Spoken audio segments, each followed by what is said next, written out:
มักคงทำสร้างสมบารมีมิให้ตกต่ำสภาวะธรรมสองนำชีวิตหยุดโลภโกรธหลงปลงอนิจจังวางลงทุกสิ่งเมื่อจิตเรานิ่งเห็นธรรมทันทีแจ่มแจ้งรู้จริงพร้อมวิหารสี่จุดหมายเรามีอยู่ที่นิพพานทุรธรรมนำพ้น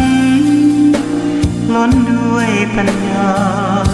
ยกธรรมเมตตานำพาสื่อสารสัจจะโยนิโสมนสิการองค์โพธิญาณประทานให้เราจับนอกมองในณรัตนะขันตะธัมโมทุละธัมมาจะพุทธธัมมารัตนะธัมมาธัมมะเมตตากรุณาสาธุโธ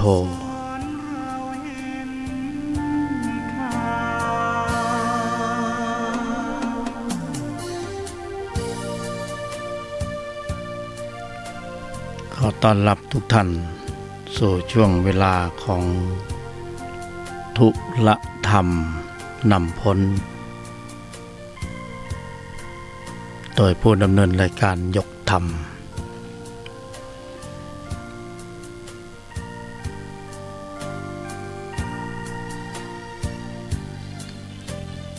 ก็ได้เวลาของการฝึกพละกันต่อ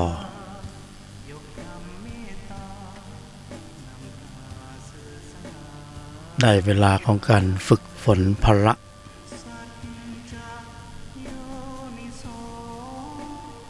สำหรับพวกเราที่ปราลบความเพียรเพื่อความสมบูรณ์ถึงพร้อมของพละ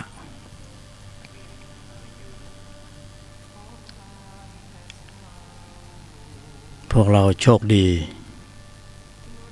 มีกายมนุษย์และสามารถที่จะฝึกพละได้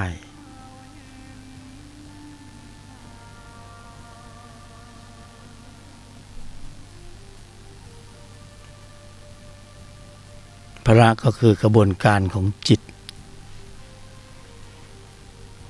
ที่เราเกิดเป็นมนุษย์กลุ่มจิตกระบวนการในชั้นนี้ก็มีอยู่แล้วในใจของพวกเรา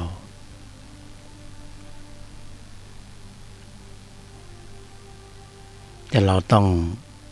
มาฝึกให้พละนั้นมีกำลังมากขึ้น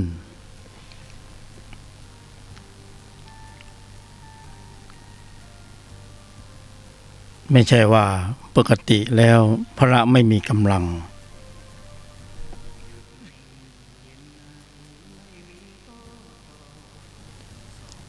พละก็มีกำลังอยู่โดยปกติ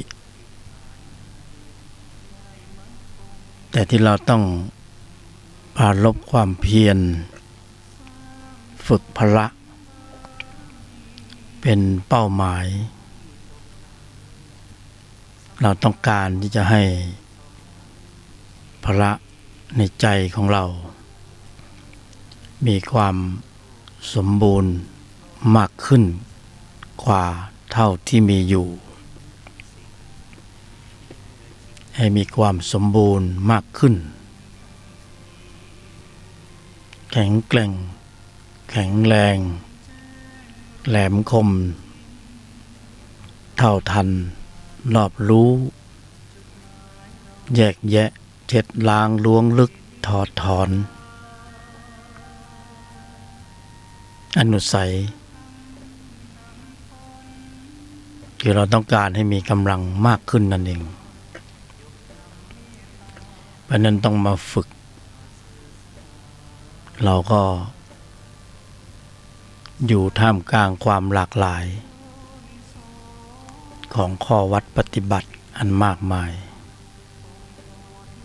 แต่ตอนนี้เราก็มากรอบเรากำหนดกรอบ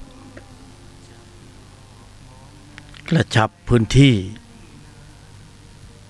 กระชับพื้นที่ให้แคบลงให้เหลือแค่องค์ความรู้ความเข้าใจเล็กๆแล้วเราก็เดินให้ตรงเป้าหมายให้ชัดเจนว่าถ้าเราจะฝึกพละเราก็ฝึกมามากต่อมากแล้วแต่ถ้าจะให้ได้ผลสอดคล้องสอดคล้องกับระยะเวลาที่เรามีน้อยนิดแล้วได้พละมีกำลังเป็นที่น่าพอใจเราก็ต้องมียุทธวิธีในการฝึกหรือปฏิบัติธรรมที่มีมาตรฐานสำหรับใจเราที่พอที่จะปฏิบัติได้ แล้วก็กรอบให้แคบลงเพื่อที่เราจะได้ปฏิบัติได้ตรงจุดได้ง่ายปฏิบัติแบบสบายๆในชีวิตประจำวันท่ามกลางกระแสสัมผัสสัญญาร่องรอยต่างๆรอบตัวเต็มไปหมดฝึกพละได้แล้วก็ฝึกได้ดีด้วยถ้าเรากรอบกำหนดหมายให้ชัดแจ้งชัดเจนเล็กๆไม่ซับซ้อนสบายสายกลางในชีวิตประจำวันฝึกได้แล้วพละก็เจริญเติบโตให้ความแข็งแกร่งแข็งแรงแหลมคมเท่าทันรอบรู้แยกแยะเจ็ดล้างล้วงลึกถอดถอนอนุสัยอันนี้เราสามารถที่จะปฏิบัติได้ง่ายๆในชีวิตประจำวันพวกเราโชคดีที่มีกายมนุษย์โอกาสดีมากโอกาสมาถึงแล้วแนวความคิดเปลี่ยนจริตลิดรอนกรรมตามคำสอนเราก็กำหนดหมายในแต่ละวันแล้วก็ฝึกใจของตนเองด้วยตนเอง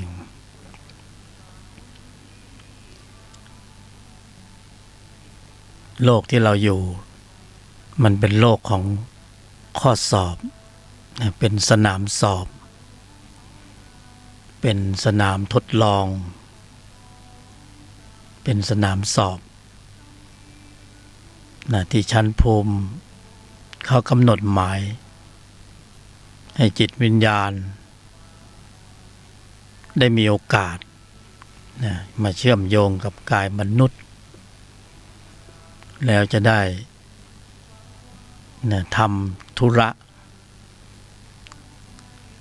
ให้สมบูรณ์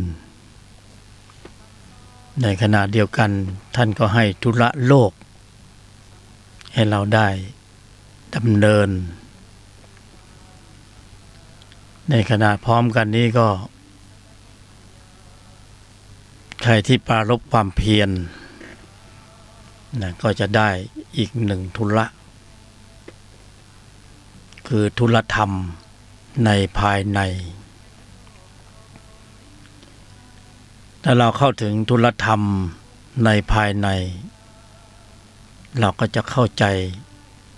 ความหมายความหมายของชีวิต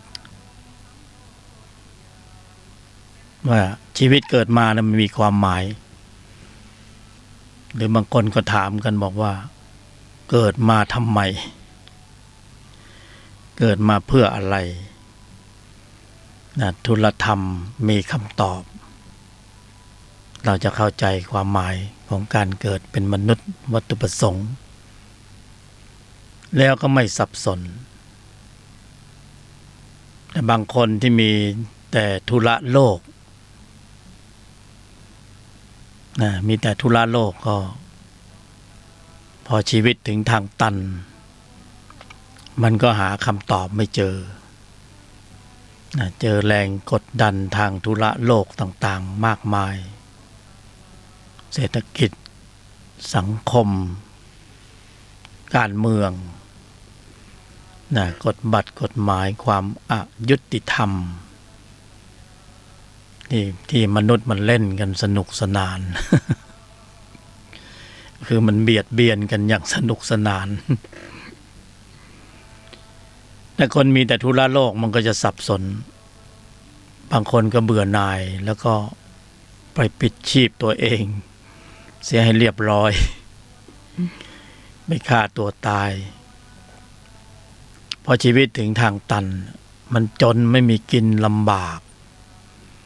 แต่ถ้าในใจมีธุระธรรมนี่ยังพอมีคำตอบ คือไม่ถึงทางตันยังพอมีคำตอบมีเหตุผลมาคอยเยียวยาความรู้สึกเยียวยาใจของตัวเองด้วยตนเองเวลาเจอความทุกข์ก็เข้าใจในสภาวะทุกข์เวลาเจอก็กำหนดรู้พระบรมศาสดาองค์สมเด็จสัมมาสัมพุทธเจ้าสอนให้เรากำหนดรู้ทำความเข้าใจเสียทำความเข้าใจในสภาวะทุกข์ ทุกกายทุกใจแล้วก็ยอมรับความเป็นจริงแล้วก็บอกสอนตนเองด้วยธุลธรรมว่าที่เผชิญอยู่เป็นอยู่มีอยู่ภาวะฐานะในปัจจุบันขณะนี้มันบีบคั้นมันอึดอัดมันขัดเคืองมันเบื่อหน่าย มันกลุ้มมันเซ็งก็อย่าพึ่งไปฆ่าตัวตายมันเป็นธุลธรรมก็จะบอกมีเหตุผลมาบอกมาสอนว่ามันเป็นข้อสอบมันเป็นสนามฝึกมันเป็นขั้นตอนที่เราจะต้องผ่านต้องเจอตามแต่เหตุผลภูมิภายในที่เราสร้างสรรค์ไว้แล้วจึงต้องมาเจอผลแบบนี้มันคือกระบวนการนะ มันคือกระบวนการในการฝึกหนักนะฝึกความเป็นอริยะเนี่ยต้องฝึกแบบนี้ เพราะนั้นถ้าเรามีแต่ธุระโลกเราจะไม่มีคำตอบว่าเยียวยาความรู้สึกเมื่อเราเจอความทุกข์หรือความผิดหวังใดๆในโลกนะเพราะธุลธรรมจะบอกจะสอนมาโลกมันไม่เที่ยง จะมีเหตุผลมารองรับนะมีก๊อกสองจะเรียกมีก๊อกสองมันคือมีเหตุผลให้เราได้เยียวยาความรู้สึกที่มันสาหัสสากันนะบางคนก็ทนไม่ไหวก็ฆ่าตัวตายตีอกชกตัวโมโหร้ายนะเครียดหรือบางคนไม่ตายแต่ก็เป็นโรคซึมเศร้าโรคประสาท ก็ต้องหายาเม็ดนะตามโรงพยาบาลสวนปรุงคอยเยียวยากันไปนะระบบคิดระบบพูดระบบทำมันเริ่มปั่นป่วนข้อมูลมันเออร์เลอร์นะเบลอก็ปั่นป่วนก็เลยนะอย่างที่เราเคยเห็นกันว่าอ๋อเป็นโรคจิตอ๋อเป็นโรคประสาทนะเป็นโรคเป็นเรื่องของโรคของข้อมูลนะข้อมูลที่มีมากเกินไปเครื่องมันแฮงก์สภาวะจิตมันรับไม่ได้เพราะเรามีแต่ทุละธรรมเราประทานโทษเพราะเรามีแต่ทุละโลกมีแต่ทุละธรรมเท่านั้นที่จะมาผลิตเนี่ยกำลังจิตที่มีองค์ประกอบด้วยพละแล้วก็มีเหตุมีผลมาบอกมาสอนมาเยียวยาใจของตัวเราเอง ใครจะมาเยียวยาให้ได้ก็มีแต่เราจะฟังหรือเปล่าเพราะนั้นเราก็หนีไม่พ้นในเรื่องราวที่จะต้องทำพละหรือฝึกพละก็คือปฏิบัติธรรมนะให้มีองค์ความรู้ความเข้าใจในสภาพของธุระโลกของสมมุติบัญญัติของภาวะของสมมุติว่าสมมุติก็คือสมมุติ บางทีเราก็ไม่มีเหตุผลรองรับเราก็เอาจริงเอาจังเราก็เครียดกับมันเวลามีความโกรธเวลาเสียผลประโยชน์เราก็ใส่เต็มที่เลยนะลุยแหลกแตกหักสุดท้ายมันก็เกิดเรื่องเกิดราวต่างๆแต่ถ้าเรามีธุรธรรมเนี่ยเราฝึกฝนพละเราเริ่มมีกำลังก็จะแยกแยะให้เห็นภาพของสิ่งที่มันควรยึดหรือไม่ควรยึดนะสิ่งที่มันควรที่จะปล่อยหรือไม่ควรปล่อยธุรธรรมก็จะบอก จะสอนจะเยียวยาความรู้สึกของเรา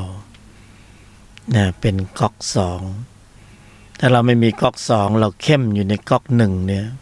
ลำบากนะบางคนก็ปล่อยไม่ได้วางไม่ได้นะธุรธรรมมีเหตุผลเพื่อที่จะให้เราปล่อยวางว่างแล้วเราก็จะเบานี่ธุระโลกเนี่ยหรือแม้กระทั่งระบบการเรียนการศึกษาในทางโลกมันส่งเสริมให้มีความยึดความเข้มข้นในอัตตาตัวกู ให้มีกำลังมากขึ้นมันไม่ได้สอนเพื่อการปลดปลงปล่อยวางมันสอนให้ยึดสอนให้มีเหตุผลแบบโลกถกเถียงในแสดงอัตตาตัวกูออกมาเพราะนั้นธุระโลกอย่างเดียวมันจึงเป็นไม่มีอะไรรองรับ เวลาเราต้องเยียวยาด้วยในเหตุผลภูมิปัญญาธรรมเนี่ยเพราะนั้นก็ต้องดำเนินในธุรธรรมนะธุรธรรมก็เดินอยู่ในภายในธุรธรรมก็คือการทำใจทำจิตเป็นธุรธรรมธุรธรรมก็เปรียบเสมือน วัคซีนนะถ้าเป็นทางโลกทางกายก็มีภูมิคุ้มกันทางกายที่เราไปฉีดวัคซีนธุลธรรมก็เป็นวัคซีนทางใจนะเป็นวัคซีนทางใจเป็นภูมิคุ้มกันทางจิตทางใจภูมิต้านทานทางจิตทางใจเวลาธุระโลกมันส่งไม้ต่อมานะเป็นหน้าที่ของธุลธรรมที่จะต้องทำใจนะยอมรับแล้วก็ตั้งมั่นให้ได้เผชิญเพราะเราอยู่ในธุระโลกเราต้องมีอยู่แล้วเสียหน้าเสียราคาเสียผลประโยชน์เสียความรู้สึกมีเหตุปัจจัยให้เราโกรธถ้าเราไม่ฝึกธุระธรรมนะไม่ฝึกพละให้แข็งแกร่งแข็งแรงเราก็จะโกรธเราก็จะเครียดคือปล่อยไม่ได้วางไม่ได้นะแล้วเราก็มันส่งผลต่อการแสดงออกต่อเนื่องจากณจุดนี้ไปเนี่ยมันก็จะเป็นการแสดงออกที่ล้มเหลวพอการแสดงออกที่ล้มเหลวเราก็จะต้องได้รับผลของมันอีกเพราะนั้นเราเบรกตัวเองเสียด้วยตนเองนะเบรกตัวเองด้วยตนเองเสียก่อนที่มันจะสายเกินไปโดยการที่เราจะต้อง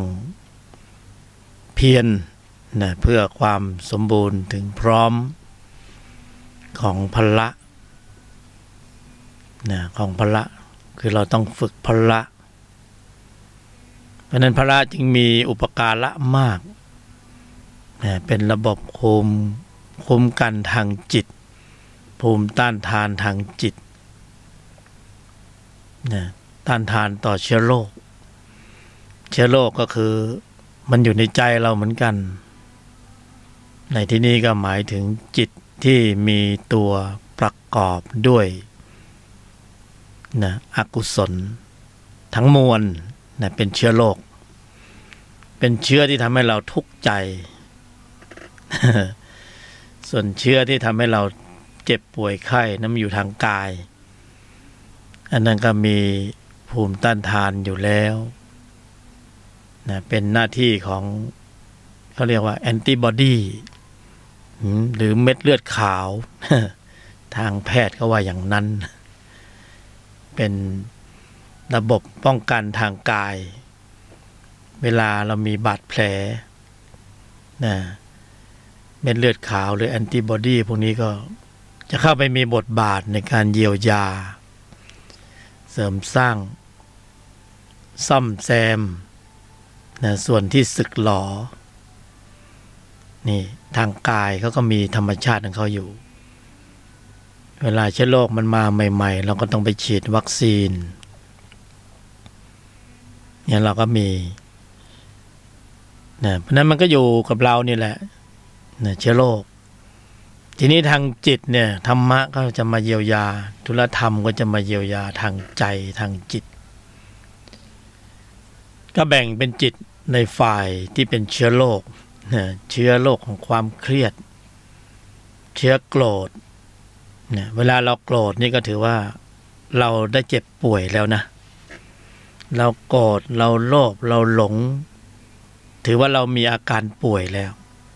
เป็นโรคแล้วนะเป็นโรคทางจิตเขาเรียกว่าไอ้โรคจิต บางคนมันเข้มข้นไม่เฉพาะแค่คนที่เป็นอะไรไปถ้ำมองผู้หญิงอาบน้ำเรียกว่าไอ้โรคจิตนะไม่เฉพาะแค่นั้น นะไม่เฉพาะแค่นั้นเวลาเรามีความโกรธนี่ก็ถือว่าเป็นโรคจิตป่วยแล้วนะ โรคจิตเพราะนั้นเราดูในใจของพวกเรานะมันมีจิตที่มีตัวประกอบด้วยความโกรธมีอยู่ในใจเรานะจิตที่มีตัวประกอบด้วยความโลภก็มีอยู่ในใจเรา จิตที่ประกอบด้วยความหลงนี่มีอยู่แล้ว แสดงว่าเรามี เชื้อโรคเชื้อป่วยเชื้อโรคจิตเนี่ย มีอยู่แล้วโดยธรรมชาติแต่ธรรมดามันอยู่ในใจเรานะเราก็ป่วยเนี่ยเราต้องการที่จะฝึกพละเพื่อที่จะให้เราไม่ป่วยไม่ให้เชื้อโรคมันกำเริบ เราจะได้ไม่เป็นโรคจิต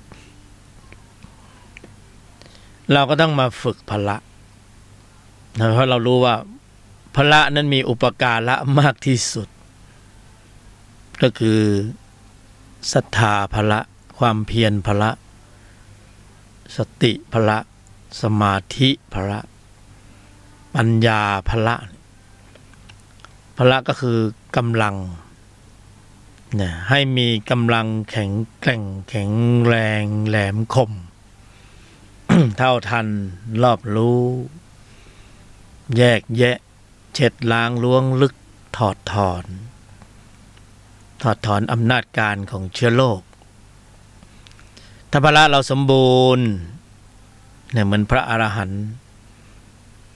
เนี่ยพระอนาคาพระสกิทาคามีพระโสดาบันเนี่ยท่านมีความสมบูรณ์ถึงพร้อมด้วยพละนะแต่อย่างพวกเรานี่สักนิดสักหน่อยก็ยังดี คือพละสมบูรณ์เนี่ยก็จะไม่เปิดโอกาสให้การแสดงออกนั้นนะรั่วไหลนะรั่วซึมการแสดงออกก็จะต้องเป็นกุศล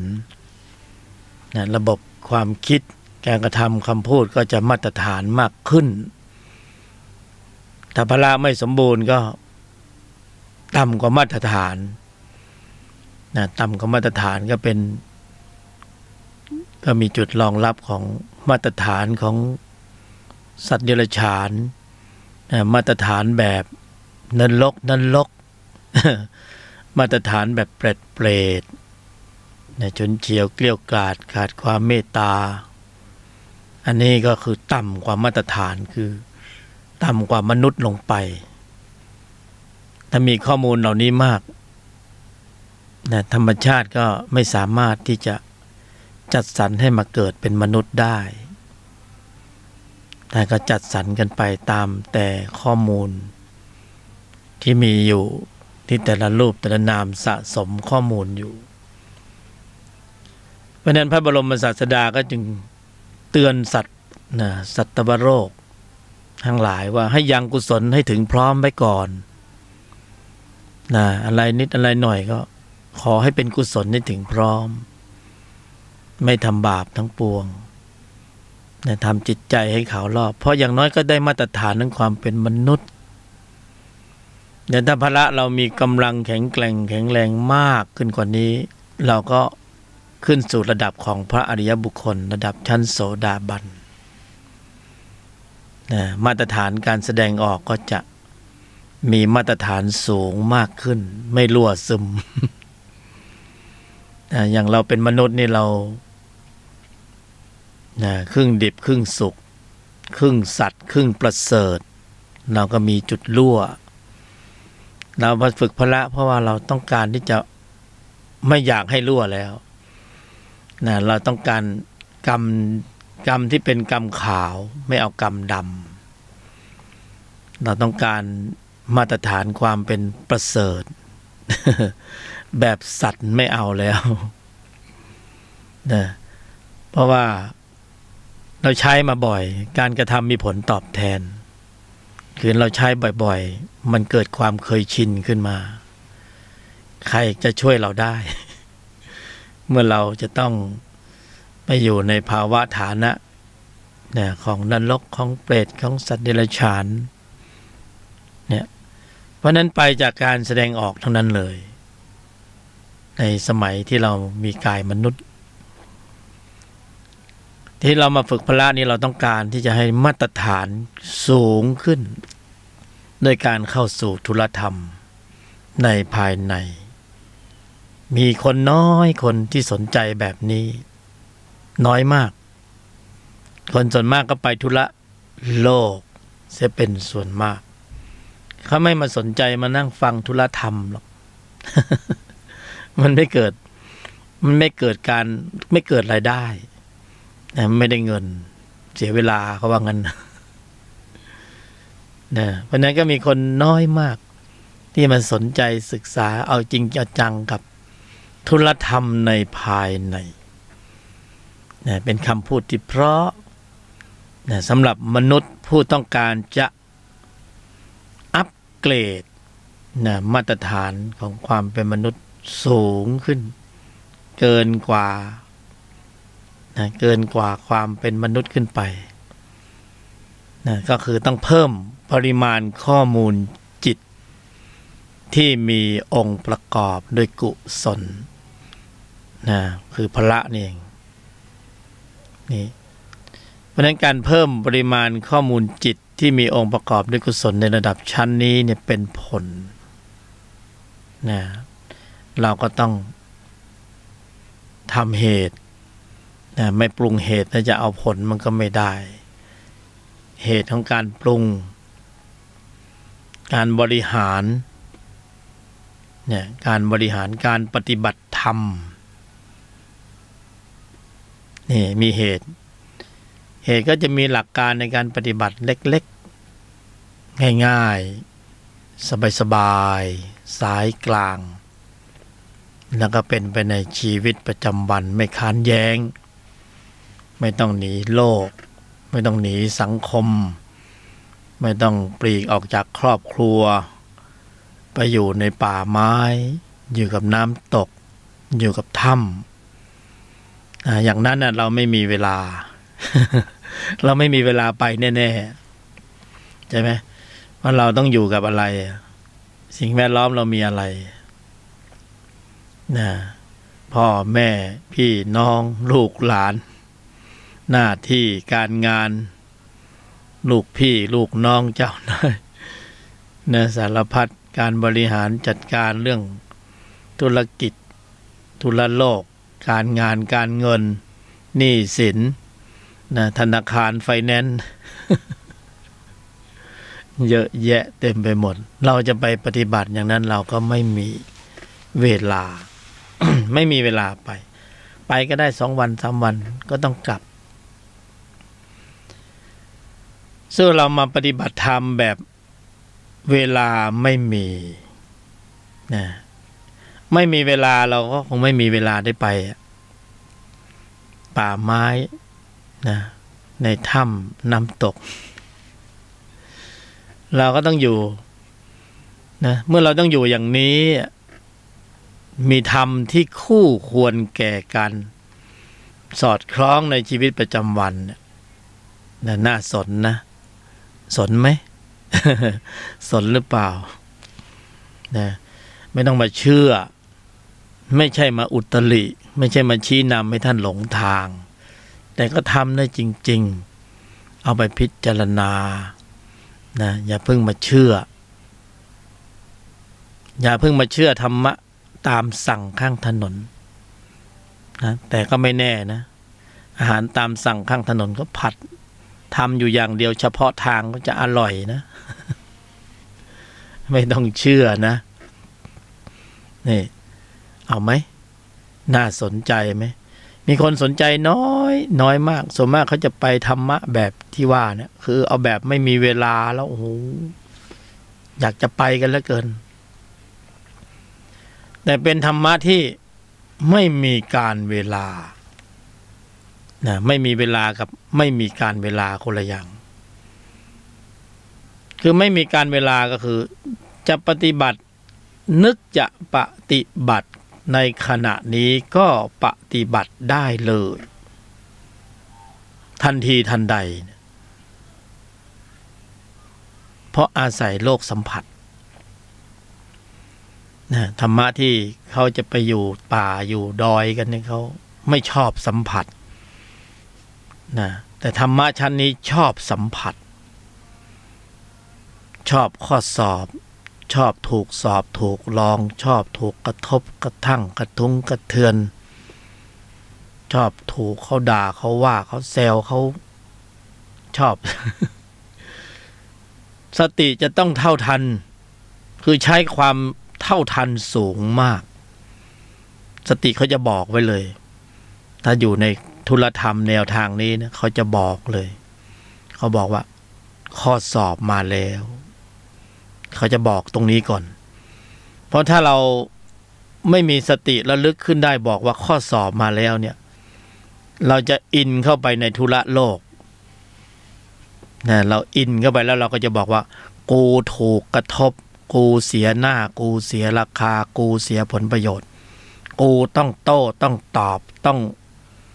เครียดต้องแค้นต้อง ปะทะต้องลุยแหลกต้องแตกหักเงี้ยอันนี้คือวัฒนธรรมของจิตเดิมจิตที่แบบมีแบบธุระโลกยอมไม่ได้หยุดไม่ได้เย็นไม่ได้แต่ตายได้ จริงไหมพวกเราว่าจริงเปล่าล่ะเราไปดูในสื่อสินี่เวลาเสียผลประโยชน์โลกอยู่ในวัฒนธรรมดั้งเดิมก็คือธุระโลกใช่ไหมมันไม่มีธุระธรรมไว้รองรับไม่มีเหตุผลไว้กันไว้กรองไว้รองรับแล้วอนุมัติการแสดงออกไม่มีนะเสียหน้าเสียราคาเสียผลประโยชน์เสียความรู้สึกเสียเก้าอี้เสียเกียรติเสียฟอร์มเนี่ยคือมันอยู่ในร่องรอยในทิศทางเนี่ยมันเพาะบ่มอนามัยของอัตตาตัวกูให้หนาแน่นแข็งแรงหักล้างยาก ต้องทำหน้าทำตามันเพาะบ่มอัตตาตัวกูหนักข้อขึ้นทุกวันทุกวันทุกวันทุกวันทีนี้มาโดนกระทบเสียผลประโยชน์สติตนนั้นไม่เกิดไงสติตนนั้นน่ะพละมันสติพละไม่เกิดถ้าสติพละเกิดมันต้องมีกระบวนการในการฝึกมาก่อนสติพละก็จะขึ้นมาบอกเอ้ยไอ้นี่มันข้อสอบเขาจะมาเตือนนะเอ้ยนะเอ้ยนี่แปลว่าอะไรก็ไม่รู้นะเอ้ย อันนี้มันข้อสอบไอ้นี่มันสมมุติบัญญัติจะเอาเป็นเอาตายอะไรกันนักกันหนานี่เขาจะเตือนนี่แต่คนที่มันอยู่ธุระโลกมันไม่ฝึกมันก็ไม่มีระบบเตือนภัยไม่มีระบบเตือนภัยสติไม่เท่าทันก็บอกหลงลืมสติพอสติไม่อยู่นะก็เสียสตางค์ไงสติไม่อยู่นะทำในฝ่ายวัตตะธุระโลกมันขึ้นแทนจิตที่มีตัวประกอบด้วยโทสะมันขึ้นแทนเพราะไอ้นี่มันพร้อมจะขึ้นอยู่แล้วมันขึ้นทุกวันไงมันเคยชินในการเดินอยู่ในเส้นทางของใจเนี่ยผัสสะเวทนาตัณหาโลภะโทสะผัสสะเวทนาตัณหาโลภะโทสะผัสสะเวทนาตัณหาโลภะโทสะโมหะคือมันเป็นเส้นทางเดินของมันอยู่แล้วมันก็ไม่รีรอลังเลที่จะผัสสะเวทนาตัณหาโลภะโทสะใช่ไหมเมื่อไอ้ตัวนี้ขึ้นมามันก็นิ่งไม่ได้เดือดร้อนนิ่งในงั้นต้องโต้ตอบแล้วพอไม่นิ่งก็ต้องโต้ตอบไม่ยอมก็ไม่ยอมหยุดก็ไม่ยอมหยุดเคยเห็นไหมหยุดเย็นนี่ไม่ต้องพูดถึงไม่เย็นโอ้โหข้างในนี่ร้อนยิ่งกว่าไฟเป็นภูเขาไฟนะไม่ยอมไม่หยุดไม่เย็นแต่ว่าตายได้ มันพีชีพเลยมันยอมตายเลยนะมันคุ้มกับมันกับการตายกับสิ่งอะไรบางอย่างที่มันเป็นแค่ลมมันเป็นความรู้สึกมันอัดขึ้นมาเข้าไปอยู่ในวิถีจิตอัดขึ้นมาเลยพรวดเลยเนี่ยลุยแหลกแตกหักเสียหน้าเสียเกียรติเสียฟอร์มศักดิ์ศรี เนี่ยศักดิ์ศรีตอนนี้รถถังเต็มเมืองเลยศักดิ์ศรี เผาๆหน่อยมันเป็นสมมุติสร้างบารมีธรรมดีกว่าสร้างกรรมที่เวียนในวัฏฏะสงสาร นะมีชั่วโมงที่จะเกิดเป็นมนุษย์อริยะจิตใจสูงดีกว่ามีชั่วโมงสัญญาที่มันผูกโยงไปเกิดเป็นนรกเป็นเปรตเป็นอสุรกายเป็นสัตว์นิรชาน ท่านพุทธทาสตรัสว่าหากธรรมะไม่กลับมาโลกาจะวินาศนะธรรมะไม่กลับมาโลกาจะวินาศเราไม่ต้องเอาอื่นเอาไกลเอารอบๆตัวเราเนี่ยถ้าเราไม่มีธุรธรรมอยู่ในภายในเนี่ยครอบครัวก็พังทลายนะเพราะนั้นก็จะกรอบนะกระชับพื้นที่ให้แคบลงถ้าเราปราลบความเพียรต้องการความสมบูรณ์ถึงพร้อมของพละนะเราต้องมาฝึกพละนะสถานที่ที่ฝึกพละได้ดีที่สุดนะเน้นย้ำสถานที่ที่ฝึกพละได้ดีที่สุดนะเร็วที่สุดสะดวกสบาย นะเราจะไปไหนเนี่ยจะไปเอานิสัยจะไปในป่าไม้จะไปได้ไหมไม่เอาเนี่ยเพราะต้นไม้มันไม่กระทบมันยืนนิ่งเฉยๆนะอย่างมากก็ใบไม้ไหวแล้วก็หวาดหวั่นวิตกให้ผีมาหรือเปล่าวันถ้าอยู่คนเดียวนะนี่เราต้องการฝึกพละนะเพื่อเป็นนิสัยที่สูงเราต้องเข้ามาอยู่ในป่านิสัยนะป่านิสัยเพื่ออาศัยนิสัยของแวดล้อมเป็นอุปกรณ์เป็นเครื่องฝึกเป็นอุปกรณ์เป็นเครื่องฝึกแล้วถ้าเราไม่มีเวลานะอย่างที่ว่าไปป่าไม้ไม่มีเวลาแต่เวลาไม่มีเลยจะปฏิบัติเวลาไหนมันไม่มีการเวลามากีดขั้นดีที่สุดคือในครอบครัวใกล้ที่สุดสะดวกสบายที่สุดข้อสอบเยอะ ข้อสอบดีมากจริงๆพูดจริงๆนะการปฏิบัติธรรมที่สมบูรณ์แบบมากที่สุดดีที่สุดอย่าไปไหนไกลๆเราอยู่ตรงไหนในหมู่กลุ่มไหนในสังคมไหนตรงนั้นน่ะดีที่สุดอุปกรณ์เยี่ยมสิ่งแวดล้อมเอื้อประโยชน์ต่อการฝึกพละสถานการณ์สร้างวีรบุรุษวีรสตรีโลกสัมผัสนะสร้างอริยะได้นะโลกสัมผัสสร้างอริยะได้โลกสัมผัสเขาเอาอะไรมากระทบเราเอานิสัยมากระทบเราแต่ละคนมาเนี่ยนิสัยเหมือนกันไหมไม่เหมือนนะสามีภรรยาอยู่ด้วยกันเป็นไงสามีเมาลูกเดียว เมาแล้วก็ชอบรำมวยไทยอีกต่างหากบางคนนี่เข็ดเลยรู้อย่างนี้เป็นโสดดีกว่านะก็แต่งงานมาทำหน้าที่เป็นภรรยาไม่ใช่มาเป็นกระสอบทรายเนี่ยเห็นไหมนิสัยเป็นไงนิสัยไม่เหมือนกันนิสัยเนี่ยเจอนิสัยกระทบนะนิสัยทุกข์นิสัยกรรมถ้านิสัยของอริยะก็โอเคใช่ไหมแหมเอาใช้นิสัยนรกใช้นิสัยเปรต ใช้นิสัยอสุรกายนะใช้นิสัยสัตว์เดรัจฉานมันอยู่ในคนหมดเลยที่ไหนที่เราควรจะปฏิบัติธรรมเพราะเราจะปฏิบัติธรรมให้นิสัยเหนือนิสัยเราก็ต้องมาดูว่านิสัยที่มาสอบเราเนี่ยเราเหมือนเขาไหมอยู่ในแนวเดียวกันไหมไปด้วยกันได้ไหม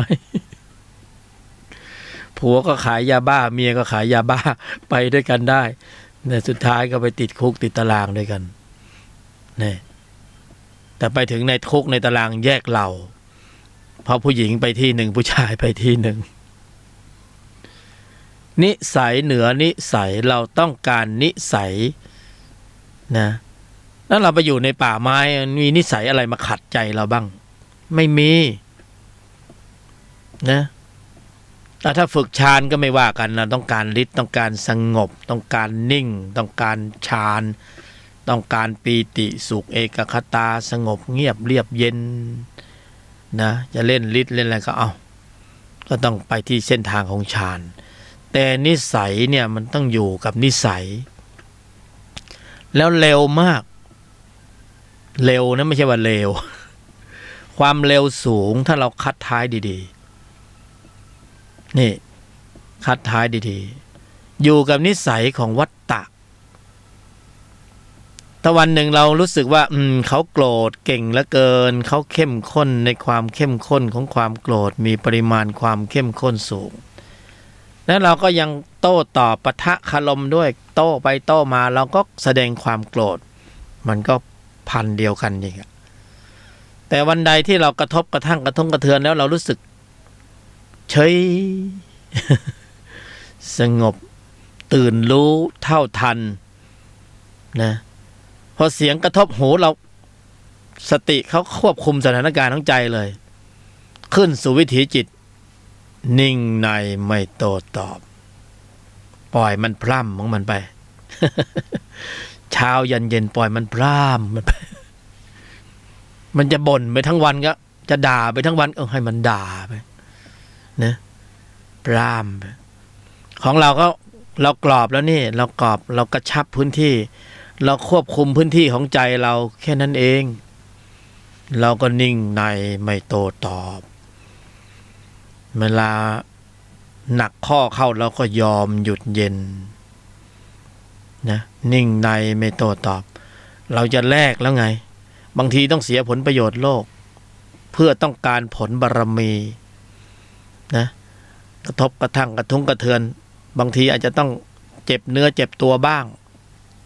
เราก็ต้องทนเพื่อต้องการผลบารมีนะเราคงไม่ไปบำเพ็ญแบบทุกขละกิริยาแบบพระบรมศาสดาแต่ว่าเราก็โดนตบซ้ายตบขวาก็บำเพ็ญเหมือนกันนะเพราะมันผัสสะเพี้ยเอาให้ เวทนาอุเบกขาอยู่ ข้างในก็สั่นปับนะผัสสะเวทนาอุเบกขาจะสวนอยู่แล้วนะขึ้นพวดพาดบางทีมันมาแบบปัจจุบันทันด่วนไม่ทันตั้งหลักสติไม่เท่าทันสวนไปหลายคำเหมือนกันใช่ไหมเนี่ยเขาว่าเราถ้าสติระลึกนึกขึ้นได้ข้อสอบขอบคุณเจ้เนี่ยยกมือไหว้มาเลยขอบคุณมากที่ช่วยมาสอบมาลองแต่เธอไม่กระทบฉันแบบนี้ฉันจะไม่รู้เลยว่าในใจฉันนั้นน่ะหยาบขนาดไหนนะมาสอบมาลองก็ดีแล้วเราจะได้รู้อุณหภูมิของกิเลสในใจว่าโอ้โหนะแต่ถ้ามันกระทบแล้วเราโต้ตอบทันทีพรวดพลาดนะโอ้อาการหนักนะมันไม่ใช่มีจิตที่มีตัวประกอบด้วยโทสะโลภะโมหะอย่างเดียวมันมีอัตตามีมานะมีทิฏฐิมีเห็นผิดเพ่งโทษมีเข้มข้นแบบนี้นี่ไม่เป็นผลดีนะเตือนตนเตือนซะก่อนว่าโอ้นี่คือวาระแห่งชีวิตเลยการมาเกิดเป็นมนุษย์เนี่ยก็ถึงบอกว่าพวกเราโชคดีโอกาสดีมากที่มีกายมนุษย์ก็คือโอกาสที่จะได้สะเดาะที่จะได้เลาะเอานิสัยบางอย่างให้มันเบาบางโอกาสมาแล้วนะเราก็ไม่ได้ไปสะเดาะไปเลาะมันตรงๆนะเพราะเรารู้อยู่แล้วว่าถ้านิสัยหยาบเราเนี่ยมันจะอ่อนกำลังลงมันจะเบาบางลงก็ต่อเมื่อพระนั้นมีกำลังแข็งแกร่งแข็งแรงแหลมคมเท่าทันรอบรู้แยกแยะเช็ดล้างเพราะนั้นเราจึงจำเป็นอย่างยิ่งในวาระแห่งชีวิตของการเกิดเป็นมนุษย์ในครั้งนี้เลยต้องฝึกพละ นะอย่างที่บอกพละก็คือแสงสว่างทำพละให้แข็งแกร่งแข็งแรงทำแสงสว่างเหตุปัจจัยของแสงสว่างให้ปรากฏแค่นี้เองไม่ต้องไปทำอย่างอื่นกรอบให้แคบลงขนาดนี้แล้วเนี่ยจิตที่มีตัวประกอบด้วยกิเลสทั้งมวลมันเจอแสงสว่างของพละนะมันก็คือความมืดมันจะอยู่ให้เราเห็นหน้าไหมไม่อยู่แล้วไปหมดแล้ว มันไปของมันเองนะเราทำพละให้มีกำลังนะศรัทธานะศรัทธาความเพียรสติสมาธิปัญญาให้มีกำลังแข็งแกร่งแข็งแรงแหลมคมนะก็จะมีปัญหาว่าแล้วจะทำอย่างไรให้พละมีกำลัง ก็ต้องลำดับเข้าสู่เรื่องราวของอุบายวิธีโดยแยบคายเห็นไหมเนี่ยถ้าจะทำพละให้มีกำลังแข็งแกร่งแข็งแรงนะก็ต้องเข้าไปสู่กระบวนการของคำว่าอุบายวิธีโดยแยบคายมาแล้วเนี่ยผู้บรรยายก็บรรยายเป็นขั้นเป็นตอนสุขุมลุ่มลึกนะเป็นเหตุเป็นผลสอดคล้องกันไปตามสเต็ป แล้วก็มาถึงจุดที่เราจะต้องอุบายวิธีโดยแยบคายนี่ก็จะต้องไปพึ่งองค์ธรรมกุศลจิตองค์นี้ เพราะเราต้องการพละให้มีกำลังใช่ไหมเราจะฝึกพละไม่ต้องไปไล่เขาโดยตรงบางคนมีความโกรธเพราะพยายามที่จะไล่มันพยายามจะไล่ไม่ต้องไปไล่นะทำแสงสว่างให้ปรากฏความมืดมันจะอยู่ไหมทำพละให้มีกำลังโลภะโทสะโมหะเขาก็ไม่เพ่นแนบไปเลยไม่อยู่เหมือนกันเมื่อต้องการให้พละมีกำลังก็ต้องมาขอที่พึ่งจากองค์ธรรมกุศลจิต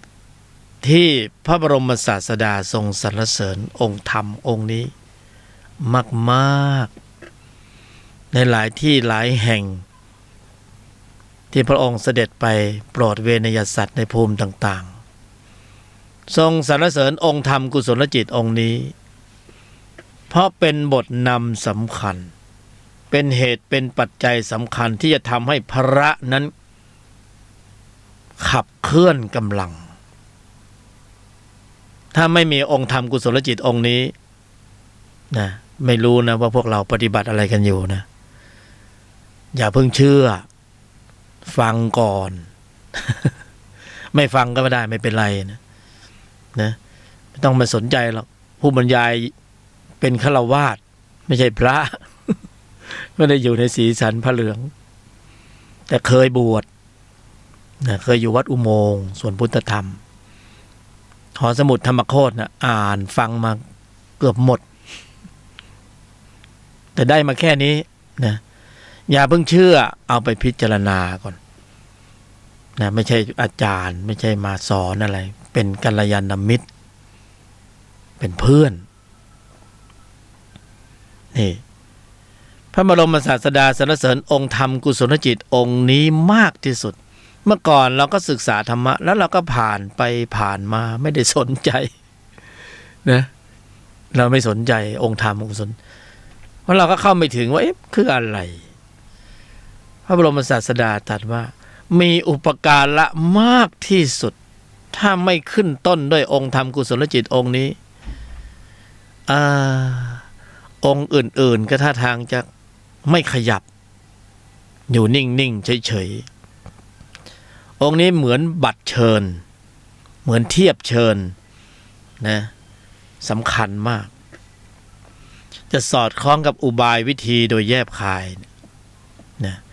องค์ธรรมกุศลจิตองค์นี้คือโยนิโสมนสิการนะแต่ก็ต้องมีดีเทลหน่อยหนึ่งโยนิโสมนสิการ ก็มีอยู่แล้วในชีวิตประจำวันของเราเนี่ยเราทำหน้าที่การงานต่างๆมีนโยบายนู่นนโยบายนี่เราก็ต้องมีการระลึกถึงนโยบายใช่ไหม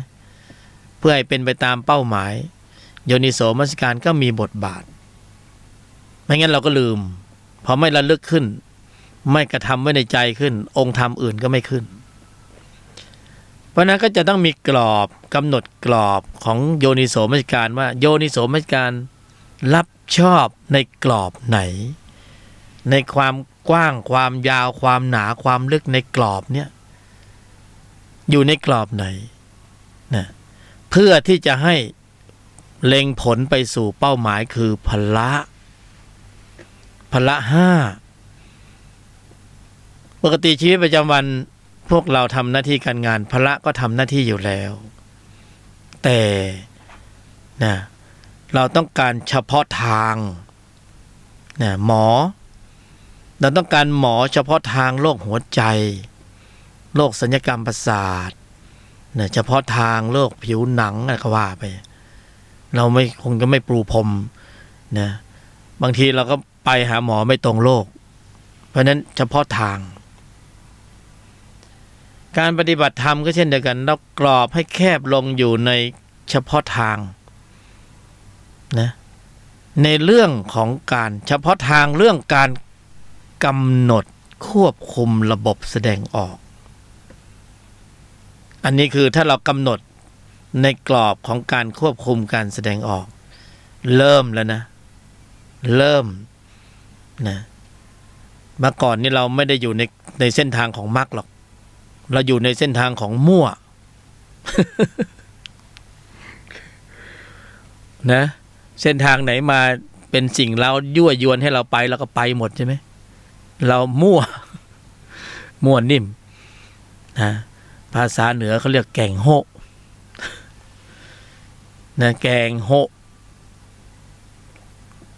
มั่วแต่นี้เรากำลังกรอบเพื่อจะปรับเส้นทางเข้าสู่แนวทางของอริยมรรคมีองค์8เราเริ่มเบนเข็มทิศแล้วเราหมุนเข็มทิศของเราตั้งลำเข้าสู่แนวทางของอริยมรรคมีองค์8โอ้พูดถึงตรงนี้ขนลุกเลยตั้งโยนิโสมนสิการในกรอบของการกำหนดหมายเพื่อควบคุมระบบแสดงออกเรากำลังปรับทิศทางญาณของเราเนี่ยเข้าสู่แนวทางของอริยมรรคมีองค์8เพราะแต่เดิมเนี่ยเราไม่ได้ปรับทิศทางเข้าทิศทางนี้นะเราไม่ได้อยู่ในกรอบของการควบคุมระบบแสดงออกเนี่ยเรามั่วไปหมดเลยนะเส้นทางของจิตวิญญาณของเราในใจที่มันเดินอยู่เราสังเกตดูสิเดี๋ยวขึ้นเดี๋ยวลงเดี๋ยวสูงเดี๋ยวต่ำเดี๋ยวดำเดี๋ยวขาวเดี๋ยวโต๊ดเดี๋ยวเต็งไม่ใช่นะสูงต่ำดำขาวซ้ายขวานี่โต๊ดเต็งอย่างนั้นน่ะมันไปทั่วเลยเดี๋ยวรักเดี๋ยวโลภเดี๋ยวโกรธเดี๋ยวหลงเดี๋ยวโลภะโทสะโมหะเดี๋ยวนรกเดี๋ยวเปรตเดี๋ยวอสุรกายสัตว์ดิรัจฉานขึ้นลงเดี๋ยวบุญเดี๋ยวบาปคือจิตเนี่ยมันถูกสิ่งเร้ากระทบแล้วมันไหลไปตามกระแสสัมผัสนะเอาสังเกตใจเราดูสิเดี๋ยวมันไปยังไงสังเกตดูสิวันนี้นังนึกดูที่เมื่อเช้าจิตเป็นยังไงบ้างจนถึงตอนนี้มันไปตรงไหนมาบ้างเนี่ยจิตมีอาการยังไงบ้างมีอารมณ์อะไรบ้างมีนรกมีไหมมีโกรธไหมมีโลภไหมมีฉุนเฉียวเกรี้ยวกราดมีฟุ้งซ่านรำคาญมีหงุดหงิดอึดอัดมีขัดเคืองเหนื่อยหน่ายมีโปร่งมีเบามีสุขมีทุกข์นะนะเห็นไหมโยนิโสมนสิการก็จะกรอบตีกรอบให้แคบลงเพราะไปทุกที่ทุกทางเป็นแกงโฮนี่คงไม่ได้แล้วเพราะมันไม่มีจุดหมายปลายทางมันเบลอหมดเลยมันเบลอหมดมันก็เลยวนเข้าอยู่ในวัฏฏะสงสาร31ภูมิใช่ไหมสัตว์ตวโลกสัตว์เวียนตายเวียนเกิดในที่ต่างๆเห็นไหมทีนี้เราจะไปภูมิเดียวโลกุตตรภูมิต้องตั้งเข็มทิศเลย พอตั้งเข็มทิศก็ต้องเริ่มที่โยนิโสมนสิการนะไปกันจริงๆนะไม่ใช่พูดเล่นนะเนี่ยไปกันจริงๆนะไม่ใช่พูดเล่นนะเนี่ยจะไปกันไหมหรืออยากจะวนเวียนอยู่ในวัฏสงสารอยู่ก็ปิดวิทยุเลยไม่ต้องฟังนะน่าจะไปโลกุตระกันเนี่ยไปด้วยความรู้สึกไปด้วยข้อมูลของจิตจะไปกันไหมปริมาณข้อมูลจิตหรืออริยจิตเนี่ยจะเป็นบทนำล่องข้อมูลจิตเนี่ยจะเป็นบทนำล่องเนี่ยนำล่องให้เราสายตรงเพราะฉะนั้นการกรอบให้แคบลงด้วยการอยู่ในกรอบของการกำหนดเพื่อควบคุมระบบแสดงออกจากการที่แต่เดิมมาการแสดงออกของเรานั้นไร้ทิศทางนะไร้จุดหมายปลายทางไร้ทิศทางไปไหนก็ไม่รู้วันจิตมันท่องเที่ยวไปในทุกข์จะเป็นส่วนมากนี่เราก็จะปรับทิศทางไม่ใช่ไปบังคับเขานะเป็นไปแต่ทำตามแต่คันลองครองธรรมนะด้วยเหตุด้วยปัจจัยเพราะถ้ามีลักษณะบังคับมันก็เป็นอัตตาตัวกูอีกแล้วเห็นไหมเป็นไปแต่อัตโนมัติธรรมด้วยการกำหนดหมายด้วยสภาวธรรมที่บริสุทธิ์ทำด้วยความบริสุทธิ์ใจกำหนดควบคุมระบบแสดงออกในกรอบนี้นี่แล้วองค์ธรรมกุศลจิตที่ชื่อว่าพละก็จะเริ่มเข้ามาทำหน้าที่เพื่อเป็นไปตามวัตถุประสงค์คือกำหนดหมายเพื่อควบคุมระบบแสดงออก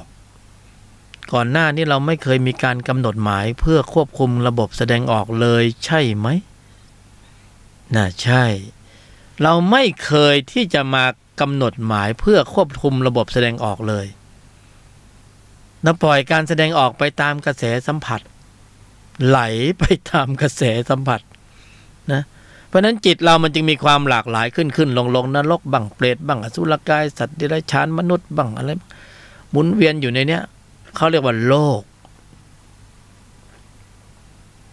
มันไปตามทิศทางนั้นเพราะนั้นพอเรากำหนดหมายเพื่อควบคุมระบบแสดงออก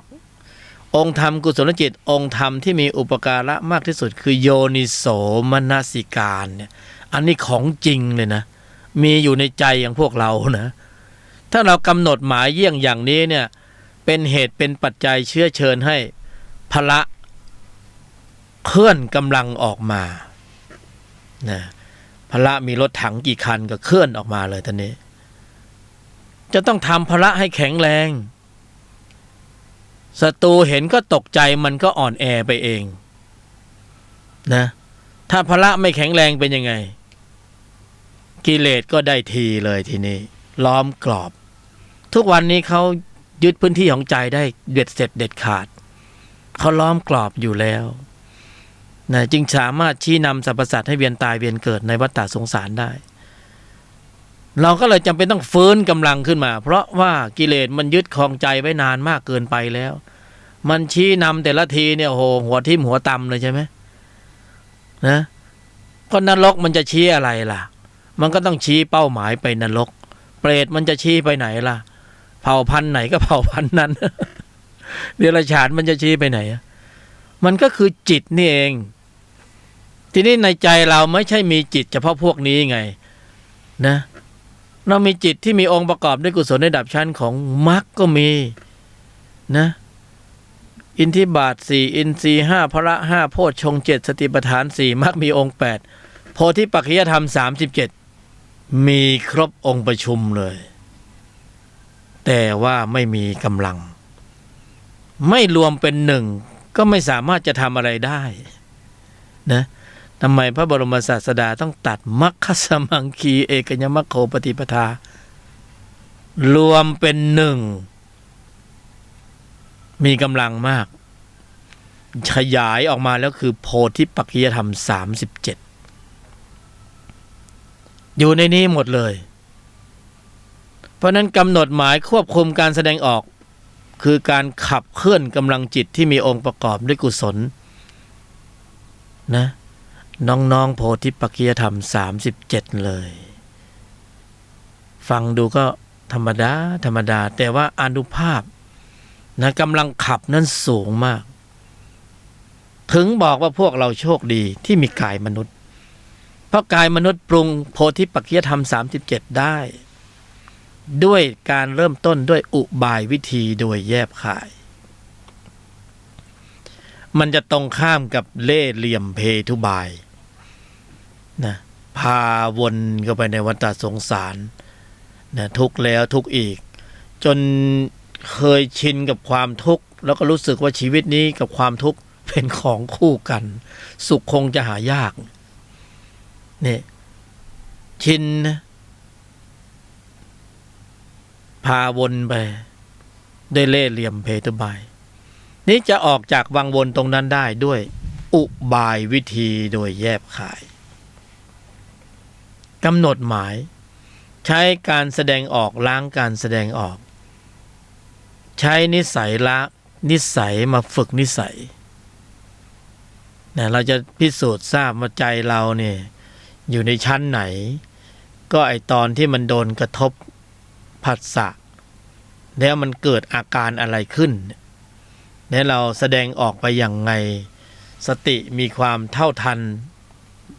ควบคุมสถานการณ์การแสดงออกได้รวดเร็วขนาดไหนเราก็จะพิสูจน์ได้ตรงนี้แหละตรงผัสสะเวทนา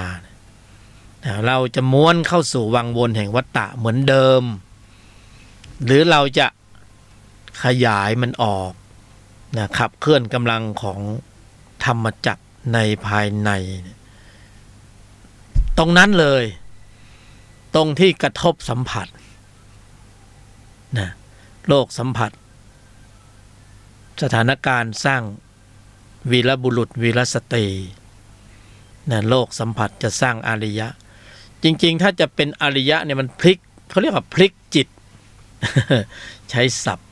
พลิกจิตพลิกสถานการณ์ของใจที่กำลังจะเป็นฆาตกร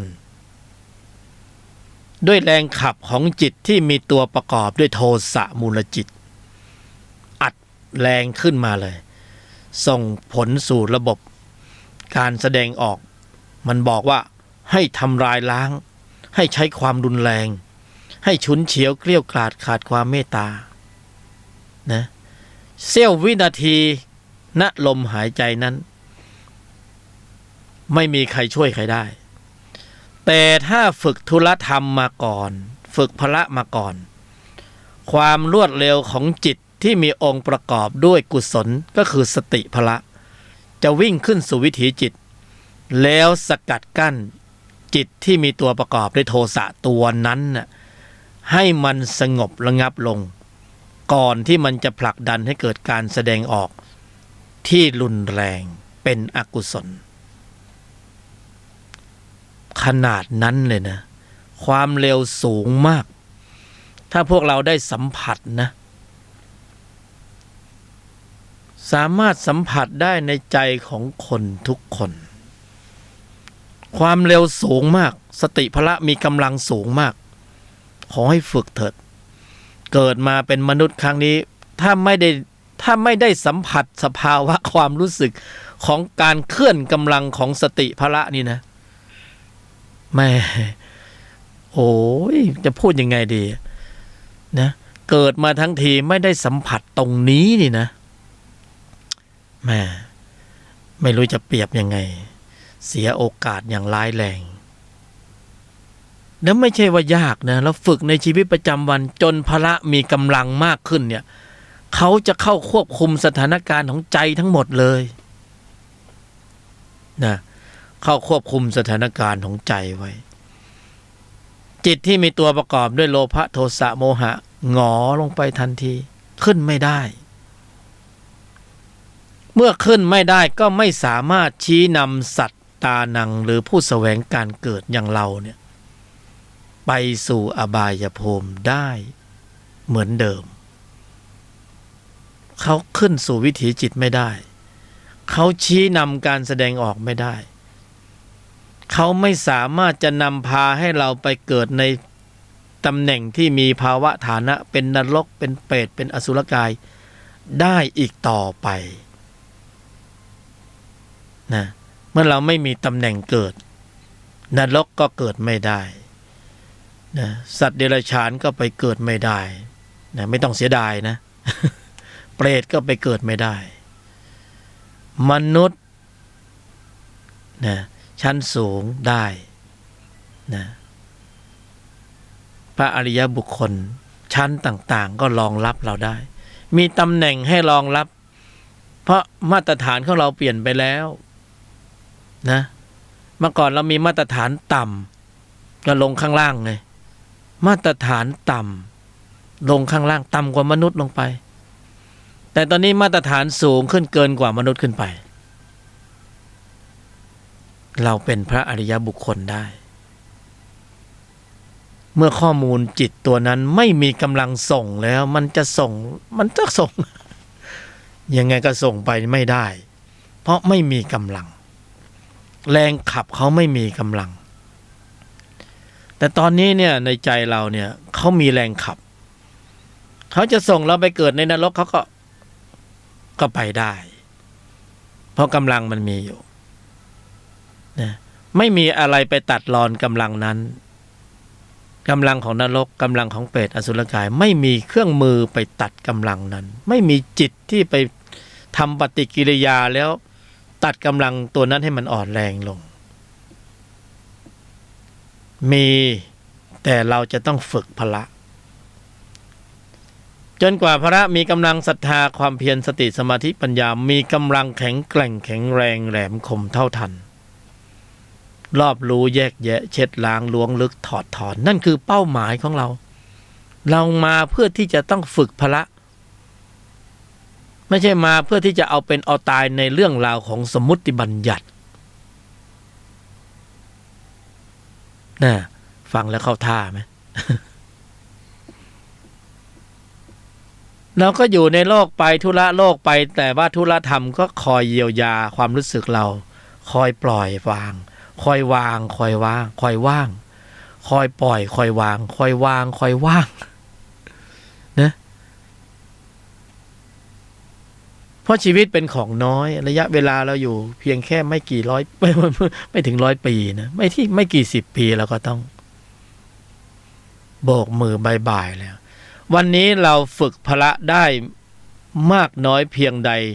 ในช่วงระยะเวลาโอกาสที่เรามีกายมนุษย์จะฝึกพละจะฝึกกำลังของพละได้ในยุคสมัยที่มีกายมนุษย์เท่านั้นทำไมผู้บรรยายยกธรรมจึงบอกว่าพวกเราโชคดีพวกเรามีโอกาสที่ดีมากในขนาดนี้ทำไมเขาจึงพูดอย่างนั้นเพราะเหตุว่ากายมนุษย์เท่านั้นที่ฝึกพละได้นะกายอื่นเขาอิจฉาตาร้อน ไม่ต้องตาร้อนก็ได้ยังไงก็ได้ผิวนะนี่แหละเราจึงต้องมาฝึกพละกันเริ่มกันฝึกกันวันละนิดวันละหน่อยทีนี้มาถึงอุบายวิธีโดยแยบคายว่าเราจะทำให้พละมีกำลังเจริญเติบโตนะเป็นพละที่มีกำลังได้อย่างไรในเมื่อเราต้องอยู่ในชีวิตประจำวันนะผู้บรรยายก็บอกแล้วว่าดีมากที่สุดที่มีจุดกระทบมีสัมผัสนะสถานการณ์สร้างวีรบุรุษโลกสัมผัสสร้างอริยะได้ก็คือสามารถฝึกได้ในบรรยากาศที่มีนิสัยต่างๆอยู่รอบตัวสถานที่ที่ฝึกง่ายสะดวกสบายและได้กำลังสูงเร็วก็คือในครอบครัว ในสังคมในหมู่กลุ่มที่เราอยู่ตรงไหนตรงนั้นคือสถานที่ฝึกของเราขอให้เรามีโยนิโสมนสิการถึงกรอบของการควบคุมระบบแสดงออกเมื่อเรากำหนดหมายตรงนั้นก็คือสถานที่ปฏิบัติธรรมของเราทันทีไม่มีดีเลย์มีทันทีทันใดเรากำหนดหมายเข้าระบบของมรรคกำหนดด้วยใจเข้าได้ทันทีปฏิบัติได้ทันทีเพียงแค่เราระลึกว่าเราจะควบคุมการแสดงออกเราจะนะไอ้ที่ง่ายที่สุดในชีวิตประจำวันนี่คือ simple ธรรมดามากๆเลยนะไม่น่าเชื่อว่าแค่คำว่าไม่พูดคำเดียวนี่นะคือการปฏิบัติธรรมชั้นสูงแต่เราต้องมีระเบียบมีกรอบมีระบบแต่ไม่ใช่มีพิธีกรรมนะเรามีง่ายๆสบายๆอย่างเช่นเรา2 โมงเช้าถึง3 โมงเช้าหรือ2 ทุ่มถึง3 ทุ่มเราเขียนในกระดาษเลยว่าข้าพเจ้าจะกำหนดหมายการบำเพ็ญสัจจะโดยการบำเพ็ญไม่พูดเป็นเวลา1 ชั่วโมงทุกวัน3 ปีเริ่มตั้งแต่วันนี้เป็นต้นไปเริ่มเวลา2 ทุ่มถึง3 ทุ่มพอถึงเวลา2 ทุ่มศีลใบ้เลยปิดเลยศีลสมาธิปัญญาอยู่ในนี้หมดแล้วไม่ต้องหลีกหนีสังคมให้ปะปนสัตว์อนุมัติตนอยู่ในตำแหน่งต่างๆหมุนเวียนเข้าไปเลยนะเวลาจะต้องสื่อสารเดี๋ยวนี้มันมีไลน์ส่งไลน์แต่สติจะต้องระลึกรู้อยู่ตลอดเวลาว่าเราอยู่ในวินัยของการบำเพ็ญเพียรสัจจะไม่พูดนะเตือนตัวเองด้วยตนเองนี่แค่นี้เองวันละ1 ชั่วโมง3 เดือนได้90 ชั่วโมงง่ายๆสบายๆนะ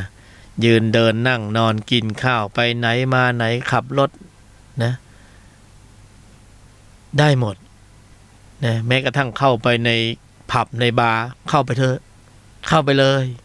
นะแต่ในใจคุณขออย่างเดียวคือไม่พูดมีเหตุกระทบกระทั่งกระตุ้งกระเทือนที่มันจะต้องพูดมันจะต้องโต้มันจะต้องตอบมันจะต้องแสดงเหตุผลมันจะต้องแสดงอัตตาเฉยอยู่ไอตัวเบรกนั่นน่ะต้นเบรกน่ะเฉยอยู่นั่นน่ะกระบวนการของพละทั้งนั้นเลยที่จะเบรกอาการของวัฏจักรจิตไม่ให้ไหลต่อไปศรัทธาความเพียรสติสมาธิปัญญาจะเข้ามาทำหน้าที่โยนิโสมนสิการจะกำกับอยู่ตลอดเวลาว่าไม่พูดนะจริงๆสำนักธรรมต่างๆเขาก็ปฏิบัติกันอยู่แต่ว่า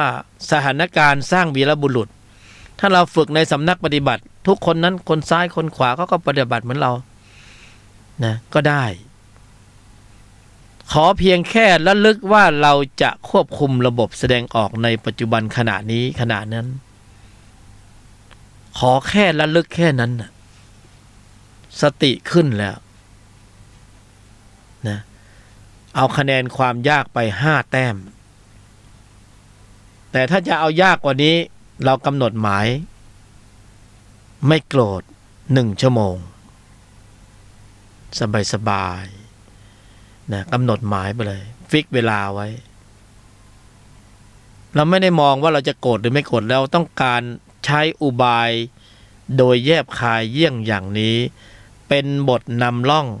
เพื่อให้สติพละศรัทธาพละความเพียรพละสมาธิพละปัญญาพละเคลื่อนกำลังออกมาเอารถถังออกมานะเคลื่อนกำลังออกมาเพราะพละก็คือกำลังอยู่แล้ว เอากำลังออกมาเพื่อที่จะควบคุมสถานการณ์ของใจขณะที่มีจุดกระทบที่มันยั่วให้พูดยั่วให้โกรธยั่วให้เห็นผิดแล้วให้เบรกอาการตรงนั้นให้ได้ก็เรียกว่าควันขึ้นเลยล่ะเบรกนะเบรกอย่างแรงอะสติจะเท่าทันทีละนิดทีละหน่อยใหม่ๆก็จะหลงลืมสติบ้างหลุดบ้างก็ตั้งลำใหม่แล้วก็ค่อยเริ่มฝึกไปทีละนิดทีละหน่อยในครอบครัวเดี๋ยวภรรยากระทบสามีกระทบลูกกระทบพ่อกระทบแม่กระทบนี่เพราะแต่ละคนอยู่ด้วยกันนานๆความเกรงใจมันน้อยลงมันก็มาแบบไม่ทันได้คิดแหละแต่ละคนรอบตัวใช่ไหม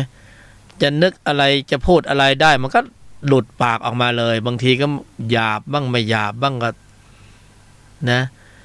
กระทบเบื้องกระทบสูงบ้างต่ำบ้างนะ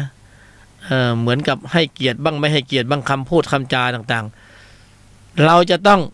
นิ่งในไม่โต้ตอบอย่างเดียวฝึกไปวันละ1 ชั่วโมงฝึกอย่างเนี้ยสนุกเขาเรียกว่าทุลธรรมในภายในนะถ้าเราฝึกแบบสมถะมันยังก็ไม่มีจุดกระทบไงอันนั้นก็ได้พละเหมือนกันแต่พละในระดับของการหนีสัมผัสแต่เราต้องการพละในระดับกระทบสัมผัสไอ้หนีสัมผัสเราก็ทำได้นะแล้วก็ฝึกพละเหมือนกันนะก็วิตกวิจารปีติสุขเอกคตาเหมือนกันแต่ขณะกระทบสัมผัสก็มีวิตกวิจารปีติสุขเหมือนกันจะฝึกแบบเปิดตาหรือจะฝึกแบบปิดตานะจะฝึกกับป่าไม้หรือจะฝึกกับนิสัย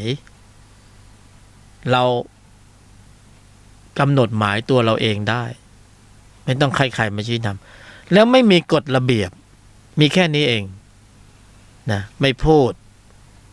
ไม่โกรธไม่เห็นใครผิดนะข้อ1ข้อ2เราก็อ่วมแล้วข้อไม่เห็นใครผิดนี่ยิ่งทำยากเข้าไปใหญ่เวลาเสียผลประโยชน์เนี่ยโอ้โหมันยอมไม่ได้นะต้องนิ่งเลยเดินไปเดินมาอยู่ข้างถนนคนนั้นเอามือเอื้อมมาลูบหัวเราก็ต้องไม่เห็นเขาผิดนะว่าเราก็ต้องบอกอุปกรณ์นะอุปกรณ์ข้อสอบมาแล้วหรือบางทีเราถูกมากๆแล้วเขาก็มาตำหนิว่าเราผิดเนี่ยนะบ่อยเราก็อดไม่ได้ที่จะต้องอธิบายความด้วยเหตุผลนะความอยากหรือแรงอัดที่อยากจะพูดเนี่ยอันนั้นน่ะคืออัตตาตัวกูนะอยากพูดเสียจนถึงที่สุดไม่มีเหตุผลเพราะตอนที่เราพูดเรามีเหตุมีผลเห็นไหมเห็นเขาพูดในสภาใช่ไหมมีเหตุมีผลยกเมฆบ้างถูกบ้างผิดบ้างโกหกบ้างไม่หกบ้างแต่ผู้ปฏิบัติธรรมในชั้นนี้ต้องจนเหตุผลไม่มีว่างเปล่าถ้าว่างเปล่าก็แสดงว่าอัตตามันไม่มีแล้วมันว่างเปล่านะฝ่ายตรงข้ามจะใส่มาข้อมูลขนาดไหนได้ยินได้ฟังอยู่แต่ไม่มีเหตุผลไม่มีนะแต่ยิ่งถกยิ่งเถียงยิ่งแสดงอัตตามานะทิฏฐินะอยากจะแสดงให้เห็นว่าอย่างนั้นอย่างนี้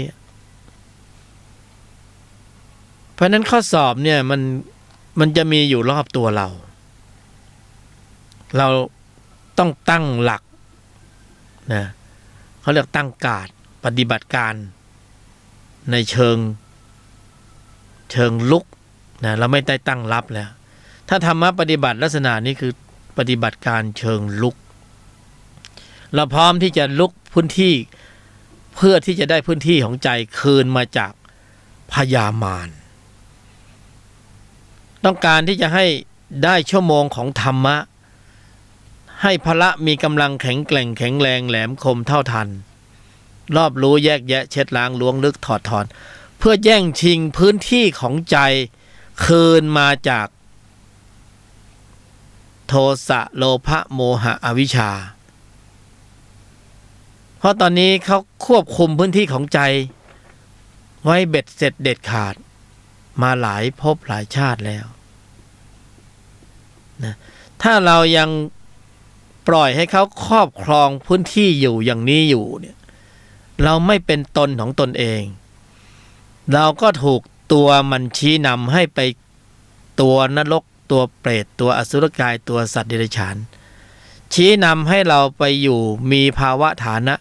ในนรกภูมิบ้างเปรตภูมิบ้างอสุรกายภูมิบ้างสัตว์เดรัจฉานบ้างมนุษย์บ้างแต่วันนี้การเกิดเป็นมนุษย์ของเรามีโอกาสดีมากที่สุดในการที่จะฝึกกำลังของพละนะฝึกพละด้วยการขับเคลื่อนกำลังของมรรคเพื่อออกจากวังวนแห่งวัฏสงสารเรามีทางสายเอกสายเดียวที่พระบรมศาสดาตรัสรู้เป็นเส้นทางนี้เมื่อเราปฏิบัติได้มีสภาวะเราก็ยกสภาวะเข้าไปในบัญญัติเราจะตีบัญญัติแตกว่าอ้อนี่คือมีบัญญัติรับรองว่าสภาวธรรมเป็นอย่างนี้นะบัญญัติก็มีรับรองเพียงแค่เราเดินชั่วโมงได้สักระยะเวลาหนึ่งไม่กี่ชั่วโมงเราก็จะเริ่มสัมผัสกำลังของพละนะเคยสัมผัสหรือยังกำลังของพละเราเคยสัมผัสกำลังของจิตที่มีตัวประกอบด้วยโทสะบ่อยมากเลยใช่ไหมบ่อยๆเนืองๆแล้วเราก็เคยชินเคยใช้กับมันเคยร่วมวงไพบูลย์กับมันนะเคยเข้ากวนเดียวกับจิตที่มีตัวประกอบด้วยโทสะแล้วเราก็เห็นเพื่อนมนุษย์เราเนี่ยตกเป็นเหยื่อของมันนะทางสื่อต่างๆเป็นผลงานของจิตที่มีตัวประกอบด้วยโทสะจะเป็นส่วนมากที่เป็นความรุนแรงทั้งหลายสุดท้ายเราเห็นเส้นทางชีวิตของรูปนั้นนามนั้นคนนั้นเป็นยังไงล้มเหลวเราล้มเหลวด้วยระบบการแสดงออกที่เป็นอกุศลภายใต้การชี้นำนะของจิตที่มีตัวประกอบด้วยนรกจิตเปรตจิตอสุรกายจิตสัตว์เดรัจฉานจิตเป็นยังไงพอใช้จิตตัวนี้แล้วเป็นยังไงนะพังเป็นแถบๆเลยใช่ไหมนะนอกจากตัวเราจะพังแล้วเราจะพาคนอื่นพังไปด้วยนะพาเอาครอบครัวพังไปตระกูลเราพังไปนามสกุลเราเละเลยใช่ไหมเพราะจิตที่มีตัวประกอบด้วยเป็นแรงขับมันมีกำลังมากนะถ้ามันไม่แน่จริงมันไม่สามารถจะนำพาสรรพสัตว์ให้เวียนตายเวียนเกิดในวัฏสงสารทีนี้โลกก็ยังให้โอกาสให้สรรพสัตว์ได้เข้าถึงธรรมที่มีไว้สำหรับแก้กันนะธรรมที่มีไว้สำหรับแก้กันเราก็ได้มีโอกาสได้มาฝึกพละนะและเราจะฝึกพละได้ในยุคสมัยที่เรามีกายมนุษย์โอกาสนี้จึงเป็นโอกาสที่ดีมากที่สุดนะเราเป็นผู้ที่โชคดี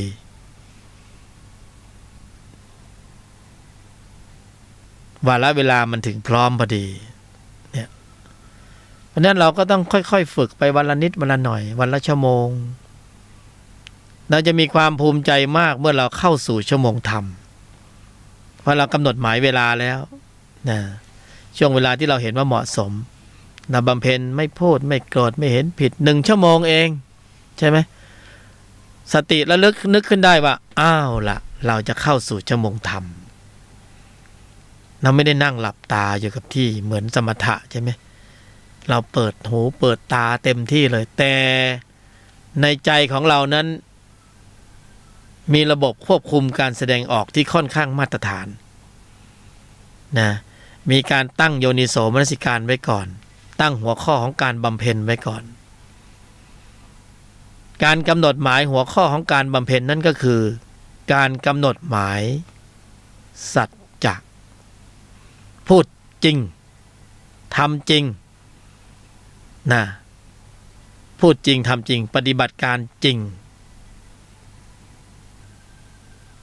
อยู่ในสถานการณ์ในชีวิตประจำวันนะสถานการณ์จะเป็นเครื่องเพาะบ่มเราจะต้องสัมผัสกับผลประโยชน์เรื่องราวต่างๆมากมายในชีวิตเราล้วนแล้วแต่เป็นข้อสอบชั้นเยี่ยม ข้อสอบชั้นเยี่ยมแต่ระหว่างกระทบนั้นเราต้องรู้อยู่แล้วว่ามันต้องเจ็บปวดแน่นอนเพราะมันจะเกิดแรงต้านอันมหาศาลเราจะทนไม่ค่อยได้และสุดท้ายเราก็จะสนองอารมณ์ไปไหลตามกระแสสัมผัสก็พ่ายแพ้ต่อจิตที่มีตัวประกอบอีกแล้วถ้าเราตั้งมั่นได้เรานิ่งในไม่โต้ตอบ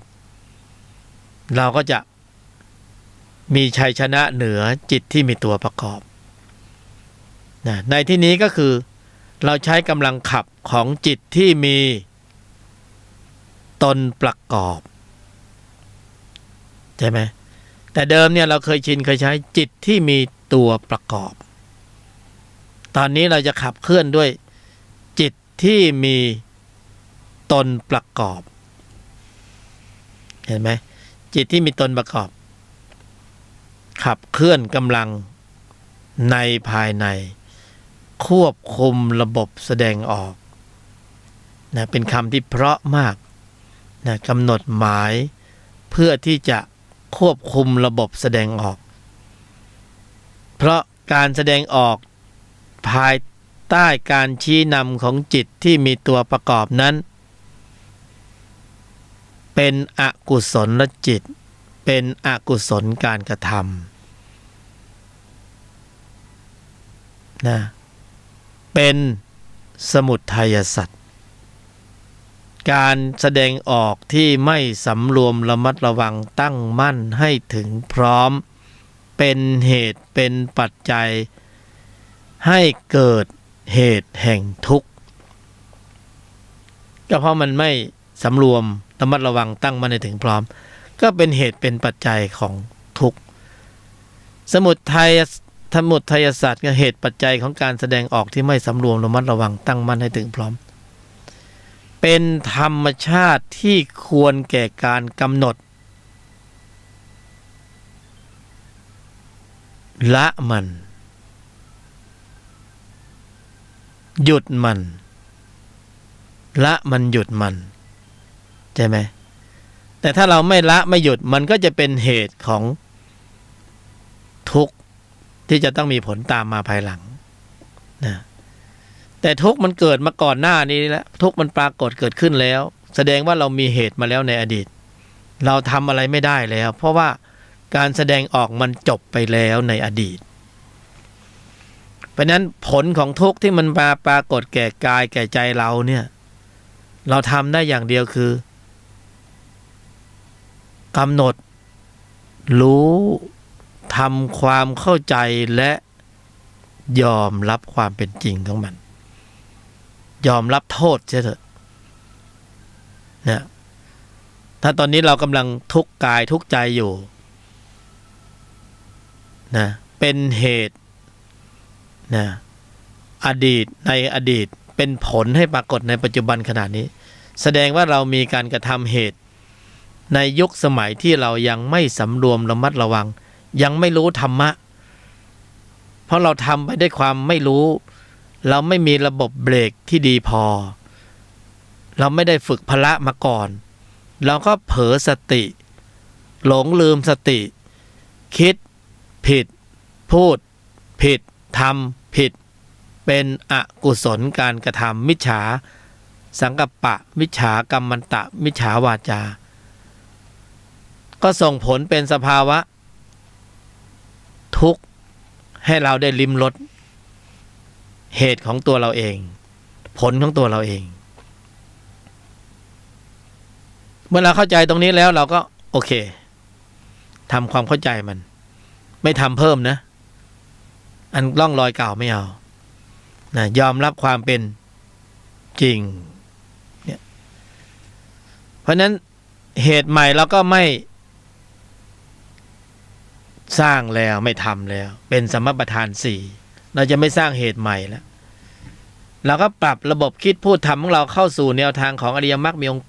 8จากที่เคยเป็นมิจฉาให้เป็นสัมมาใช้การกระทำล้างการกระทำเราเข้าสู่วังวนแห่งวัฏจักรการเกิดแก่เจ็บตายด้วยอาการของการไม่สำรวมระมัดระวังตั้งมั่นให้ถึงพร้อมเราจะออกจากวังวนแห่งวัฏสงสารด้วยการสำรวมระมัดระวังตั้งมั่นให้ถึงพร้อมนี่คือเหตุผลว่าทำไมพระบรมศาสดาจึงตรัสสอนเราว่ายังกุศลให้ถึงพร้อมไม่ทำบาปทั้งปวงทำจิตใจให้ขาวรอบเพราะพระองค์ทรงเมตตาแล้วว่าถ้าเราเข้าสู่คันลองธรรมนี้เราก็จะไม่สร้างเหตุแห่งทุกข์เราก็จะได้สัมผัสสภาวะของธรรมที่ควรแก่การทำให้แจ้งคือนิพพานคือไม่มีสภาวะทุกข์นะทำให้แจ้งและพระองค์ยังเมตตาตรัสสอนให้พวกเราว่าธรรมที่ควรแก่การดำเนินไปสู่ความแจ้งนั้นคืออริยมรรคมีองค์ 8เป็นธรรมที่ต้องกำหนดเจริญเนี่ยกลับมาที่ต้องกำหนดเจริญเมื่อเราต้องกำหนดเจริญเราก็ต้องอาศัยองค์ธรรมกุศลจิตที่พระบรมศาสดาทรงสรรเสริญมากที่สุดคือโยนิโสมนสิการเมื่อมาถึงโยนิโสมนสิการโยนิโสมนสิการก็ต้องรับนโยบายของสัจจะในการกรอบความคิดให้แคบลงด้วยการกำหนดควบคุมระบบแสดงออกเห็นไหมเมื่อกำหนดหมายควบคุมระบบแสดงออกได้โยนิโสมนสิการได้ทำหน้าที่แล้วเป็นเหตุเป็นปัจจัยให้องค์ธรรมกุศลจิตคือพละ5นั้นอินทรีย์5นั้นเคลื่อนกำลังออกมาควบคุมสถานการณ์ของใจก่อนที่จะมีการกระทบสัมผัสทางทวารต่างๆขณะกระทบสัมผัสทางทวารต่างๆและภายหลังจากที่มีการกระทบสัมผัสทางทวารต่างๆเอาทหารชั้นเยี่ยมเข้ามาควบคุมสถานการณ์ของใจไว้เรียบร้อยก่อนที่จะมีการกระทบสัมผัสแต่เดิมเราไม่มีองค์ธรรมกุศลจิตพละ5เหล่านี้คอยควบคุมประตูใจเลยแม้แต่องค์เดียวเราปล่อยให้การกระทบสัมผัสไหลไปตามกระแสสัมผัสแล้วแสดงออกไปโดยที่เราไม่มีโอกาสที่จะเซฟตัวเองรักษาใจของตัวเองได้เลยเพราะการแสดงออกที่เมื่อแสดงออกไปแล้วมีผลตอบแทนทันทีจิตจะบันทึกข้อมูลลงไปทันทีทันใดในปัจจุบันขณะนั้นๆเราหนีไม่ออกเลยใช่ไหมเมื่อมีเหตุแห่งทุกข์เราได้กระทำแล้วที่สุดท้ายวิบากจิตผลแห่งทุกข์ก็จะย้อนกลับมาเล่นงานเราหนีไม่ได้จิตคือธรรมชาติที่ยุติธรรมที่สุดไม่ใช่ศาลพระภูมิจิตคือธรรมชาติที่ยุติธรรมที่สุดเพราะนั้นการแสดงออกของมนุษย์จะถูกเก็บข้อมูลหมดเลยคุณจะมีไถยจิตคุณจะมีลักษณะเล่ห์เหลี่ยมเพทุบายหรือจะมีอะไรต่างๆไม่ได้สนใจตรงนั้นเลยกรรมก็คือกรรมจิตเขาบันทึกหมดเลยแล้วคุณจะหนีไปไหน ถ้าเราฉลาดเพียงพอณวันนี้เราจะต้องตั้งหลักใหม่แล้วว่าเฮ้ยจิตไม่ธรรมดาสั่งเขาไม่ได้นะเขาจะบันทึกข้อมูลหมดเลยสู้เราป้อนข้อมูลจิตที่มีองค์ประกอบด้วยกุศลในระดับชั้นของมรรคให้จิตบันทึกไม่ดีกว่าหรือเขาบันทึกแล้วบันทึกเลยเรามีโอกาสในการสร้างสรรค์การแสดงออกที่เป็นการแสดงออกระดับของอาริยะได้เราทำไมไม่ทำเรามีโอกาสสร้างสรรค์การแสดงออกในระดับชั้นของอาริยะได้อาริยะจิตได้แล้วจิตก็จะบันทึกข้อมูลเหล่านี้เราทำไมไม่ทำเมื่อมีโอกาสมาถึงแล้วก็ไม่เข้าใจเหมือนกันแล้วเราจะมาลองอดควรว่าทุกอย่างนั้นทุกอย่างนี้พระบรมศาสดาตรัสไว้ชัดเจนแล้วทางสายเอกสายเดียวที่เราจะพ้นจากวังวนแห่งวัฏจักรกองทุกข์นี้ได้เราทำไมเพิกเฉยอยู่ และเราปฏิบัติอะไรอยู่อันนี้มันน่าคิดตรงนี้เก็บเกี่ยวไปเก็บชั่วโมงทำไปเก็บชั่วโมงควบคุมระบบแสดงออกไปคือได้แล้วได้เลยเขาเที่ยงเพราะว่าเป็นสัจธรรมเที่ยงได้แล้วได้เลยไม่มีตกพละห้าเมื่อมีกำลังสูงถึงระดับหนึ่งนั้นเมื่อควบคุมระบบแสดงออกได้ณวินาทีณลมหายใจนั้นนะเราปลอดภัยแน่นอนนั่นหมายถึงว่าเราไม่มีชั่วโมงที่จะไปเชื่อมสัญญากับอบายภูมิตรงนี้ต่างหากที่เป็นหน้าที่ของเราเป็นหลักใจของเราที่สำคัญเป็นก๊อกสอง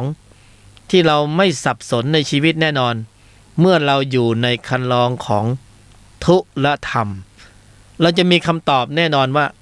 เรามาเกิดในโลกนี้และอยู่ในชีวิตประจำวันนี้ด้วยเหตุผลอันใดนะและเราอีกไม่นานก็จะต้องแตกกายทำลายขันธ์เราได้ชั่วโมงธรรมที่เป็นอริยจิตแล้วนะสะสมแล้วมีกำลังแล้วก็เหมือนกับคนที่มีเงินอยู่ในบัญชีเขาก็ย่อมรู้แล้วว่าเขาจะไม่กลับไปจนอีกนะเขาก็พยายามที่จะรักษาความไม่ประมาทเพราะถ้ากลับไปจนอีกมันขึ้นยากนะมันเป็นอย่างนั้นมันไม่ง่ายแต่อริยจิตนี่ทำแล้วครั้งเดียวได้แล้วได้เลยนะได้แล้วได้เลยปรุงเหตุปัจจัยของมรรคได้ในยุคสมัยที่มีกายมนุษย์เท่านั้นนะข้อสอบอุปกรณ์ต่างๆอยู่แวดล้อมตัวเรานะการปฏิบัติธรรมที่ดีที่สุดนุ่มสบายๆนะง่ายที่สุดก็คือในครอบครัวเพียงแค่เราตั้งใจว่าเราจะพูดกับคนรอบข้างให้ดีที่สุดแค่นี้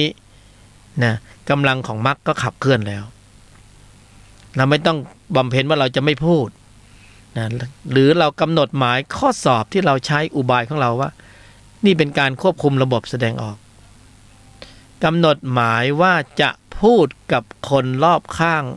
ให้ดีมากที่สุดในครอบครัวเป็นปฐมกาลนะอันนี้ก็ถือว่าหรูแล้วนะพออยู่กันไปนานไปมันความเกรงใจมันลดน้อยถอยลงมันก็จากคุณจากผมก็เป็นไอ้อีมึงกูความเกรงอกเกรงใจมันไม่ค่อยมีมันก็กระทบกระทั่งกระทุ้งกระเทือนนะพอกระทบมาถ้าเราไม่มีธุลธรรมมันก็จะขึ้นนะถ้าเรามี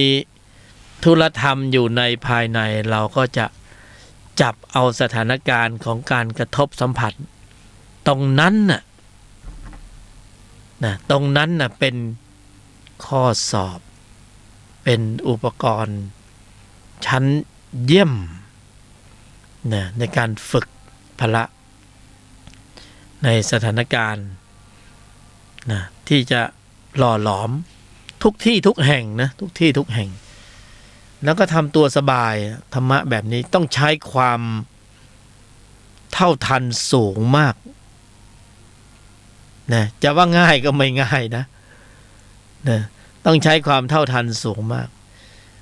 ใช้สติรอบในสมาธิรอบในปัญญารอบในก็การที่จะควบคุมการแสดงออกเนี่ยมันเจอแน่นอนไอแรงต้านนี่ก็คือจิตเก่าที่เราเคยชินเคยใช้จิตตัวนั้นมันจะไม่ยอมนะก็คือนรกจิตไม่ยอมเปรตจิตไม่ยอมอสุรกายจิตไม่ยอมเราจะต้องทวนกระแสนี้แน่นอนนะข้อสอบวิชาบังคับของชั้นนี้ก็คือเสียหน้าเสียราคาเสียผลประโยชน์เสียความรู้สึกนะเสียทั้งหลายเนี่ยล้วนแล้วแต่ทำใจ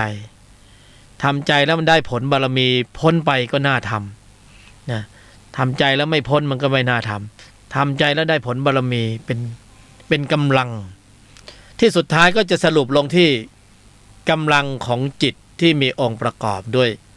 พละห้าศรัทธาความเพียรนะสติสมาธิและปัญญามีกำลังแข็งแกร่งแข็งแรงแหลมคมนะเท่าทันรอบรู้แยกแยะเช็ดล้างล้วงลึกและถอดถอนนะกำลังของพละมีกำลังมากถอดถอนอนุสัยกิเลสโดยอัตโนมัติ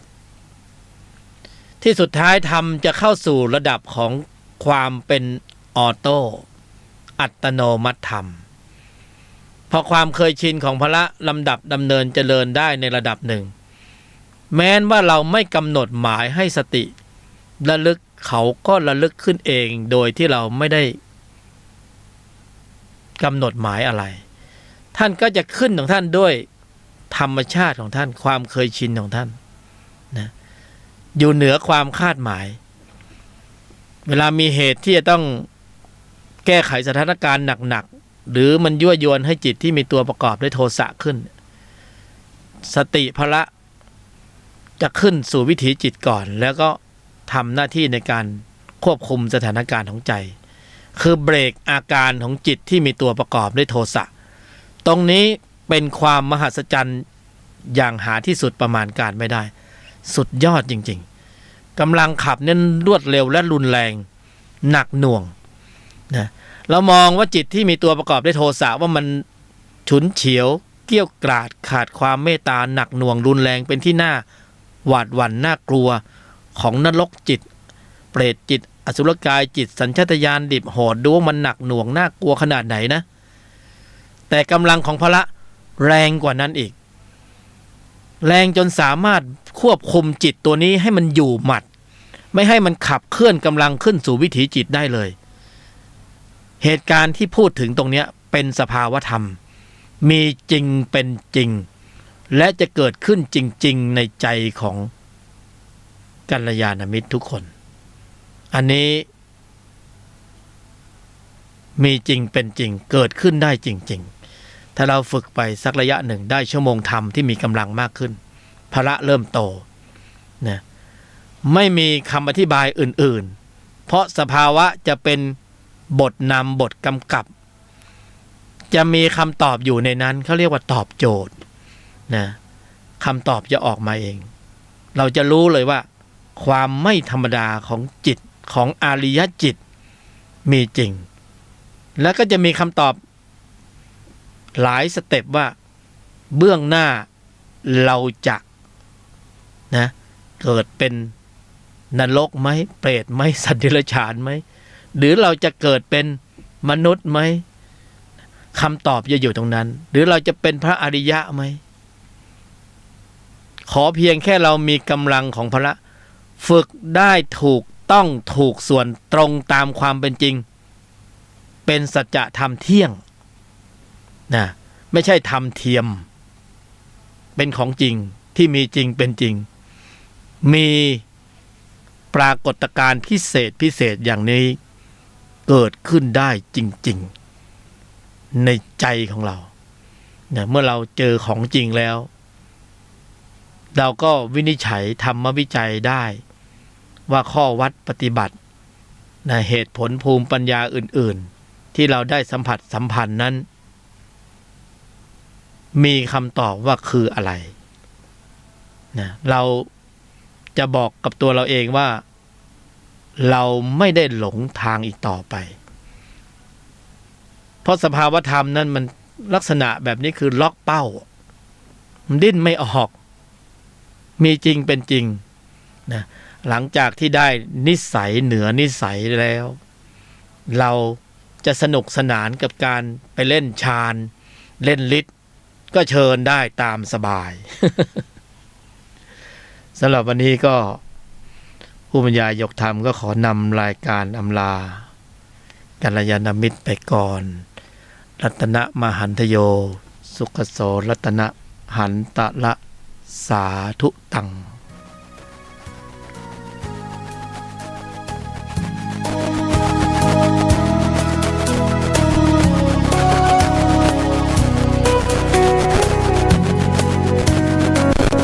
ผู้ใด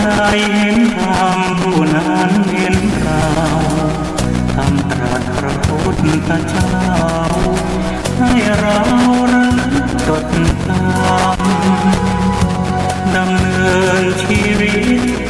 ตามหลักแห่งพุทธธรรมเพื่อในเรื่องกฎแห่งกรรมจะไม่ชอกช้ำหรือดีผู้ใดสร้างกรรมชั่วซ้ำหรือจมย่อมมีแต่ความระทมทุกข์ทรมตลอดชีวิตที่มาทว่าทุกยามที่วาตรีเหมือนตกในเวทีทั้งที่มีชีวิตอยู่ดวงตาเห็นธรรมเพราะนำดวงจิตพร่ำเพียรเพ่งพิษให้เกิดความรู้ใช้สติสัมปชัญญะพิจารณาดูองค์สัมพันธ์ดูทรงตรัสรู้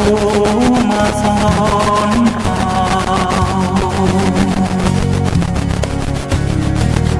ผู้ใดใช้ธรรมส่อง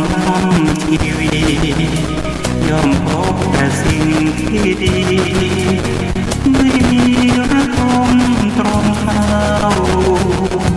เมตตา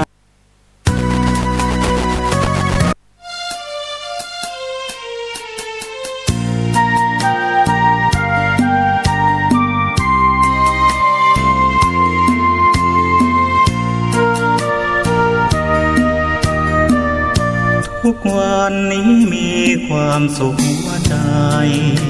ไม่โลภโกรธหลงอะไร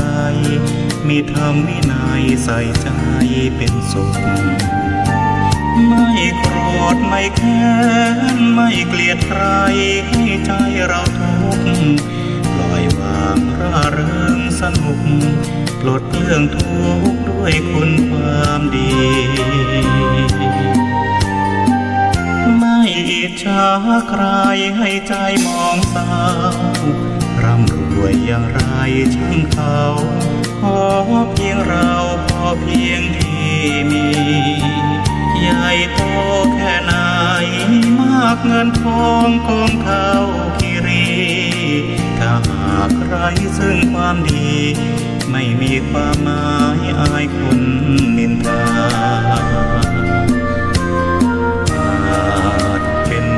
หนุนนำตัวเรา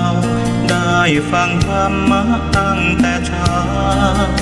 ขัดเกลาจิตใจเรื่อยมาหลวงพ่อ เจ้าคุณพระเทพคือกูลศรัทธาให้พระมาเทศนาช่วยตอบปัญหาที่ค้างคาใจและคงโชคดีที่พระให้พรเชิญร่วมธรรมสัญจรได้พักผ่อนแดนธรรมรำไปสร้างบุญกุศลถวายทานกันตามปัจจัยอิ่มบุญเพิ่มทุนเราให้หน้าตาแจ่มใสจิตใจงดงาม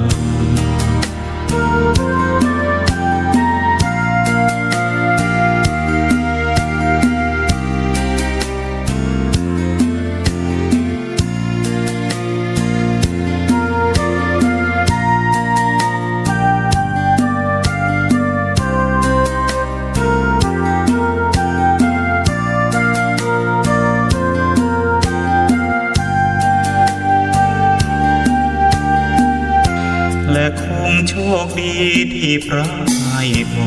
รเชิญร่วมธรรมสัญจรได้พักผ่อนแดนธรรมรำไปสร้างบุญกุศลถวายทานกันตามปัจจัยอิ่มบุญเพิ่มทุนเราให้หน้าตาแจ่มใสจิตใจงดงาม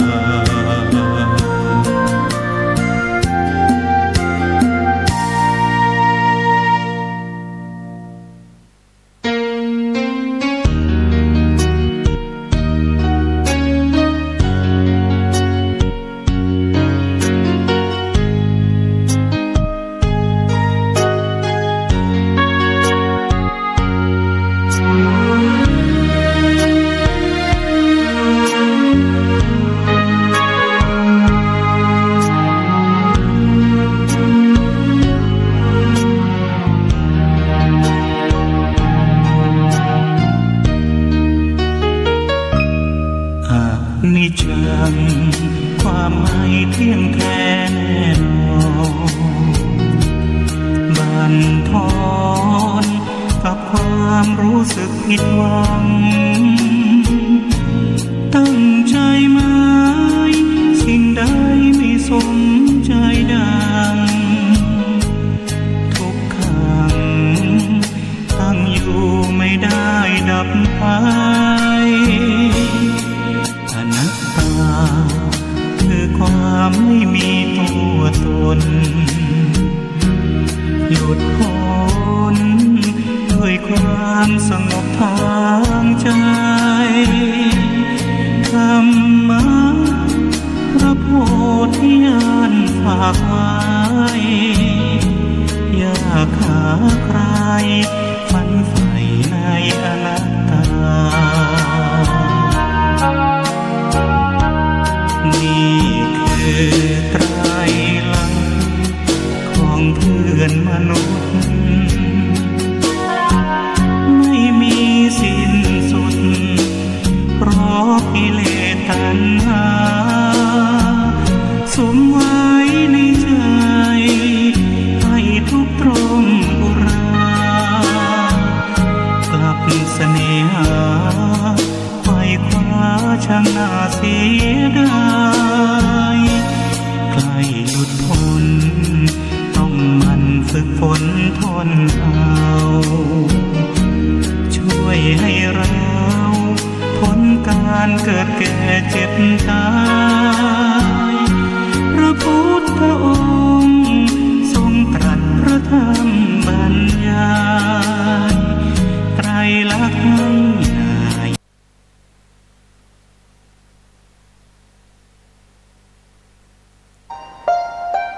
ท่านกำลังรับฟังสถานีวิทยุสาธารณะจังหวัดเชียงใหม่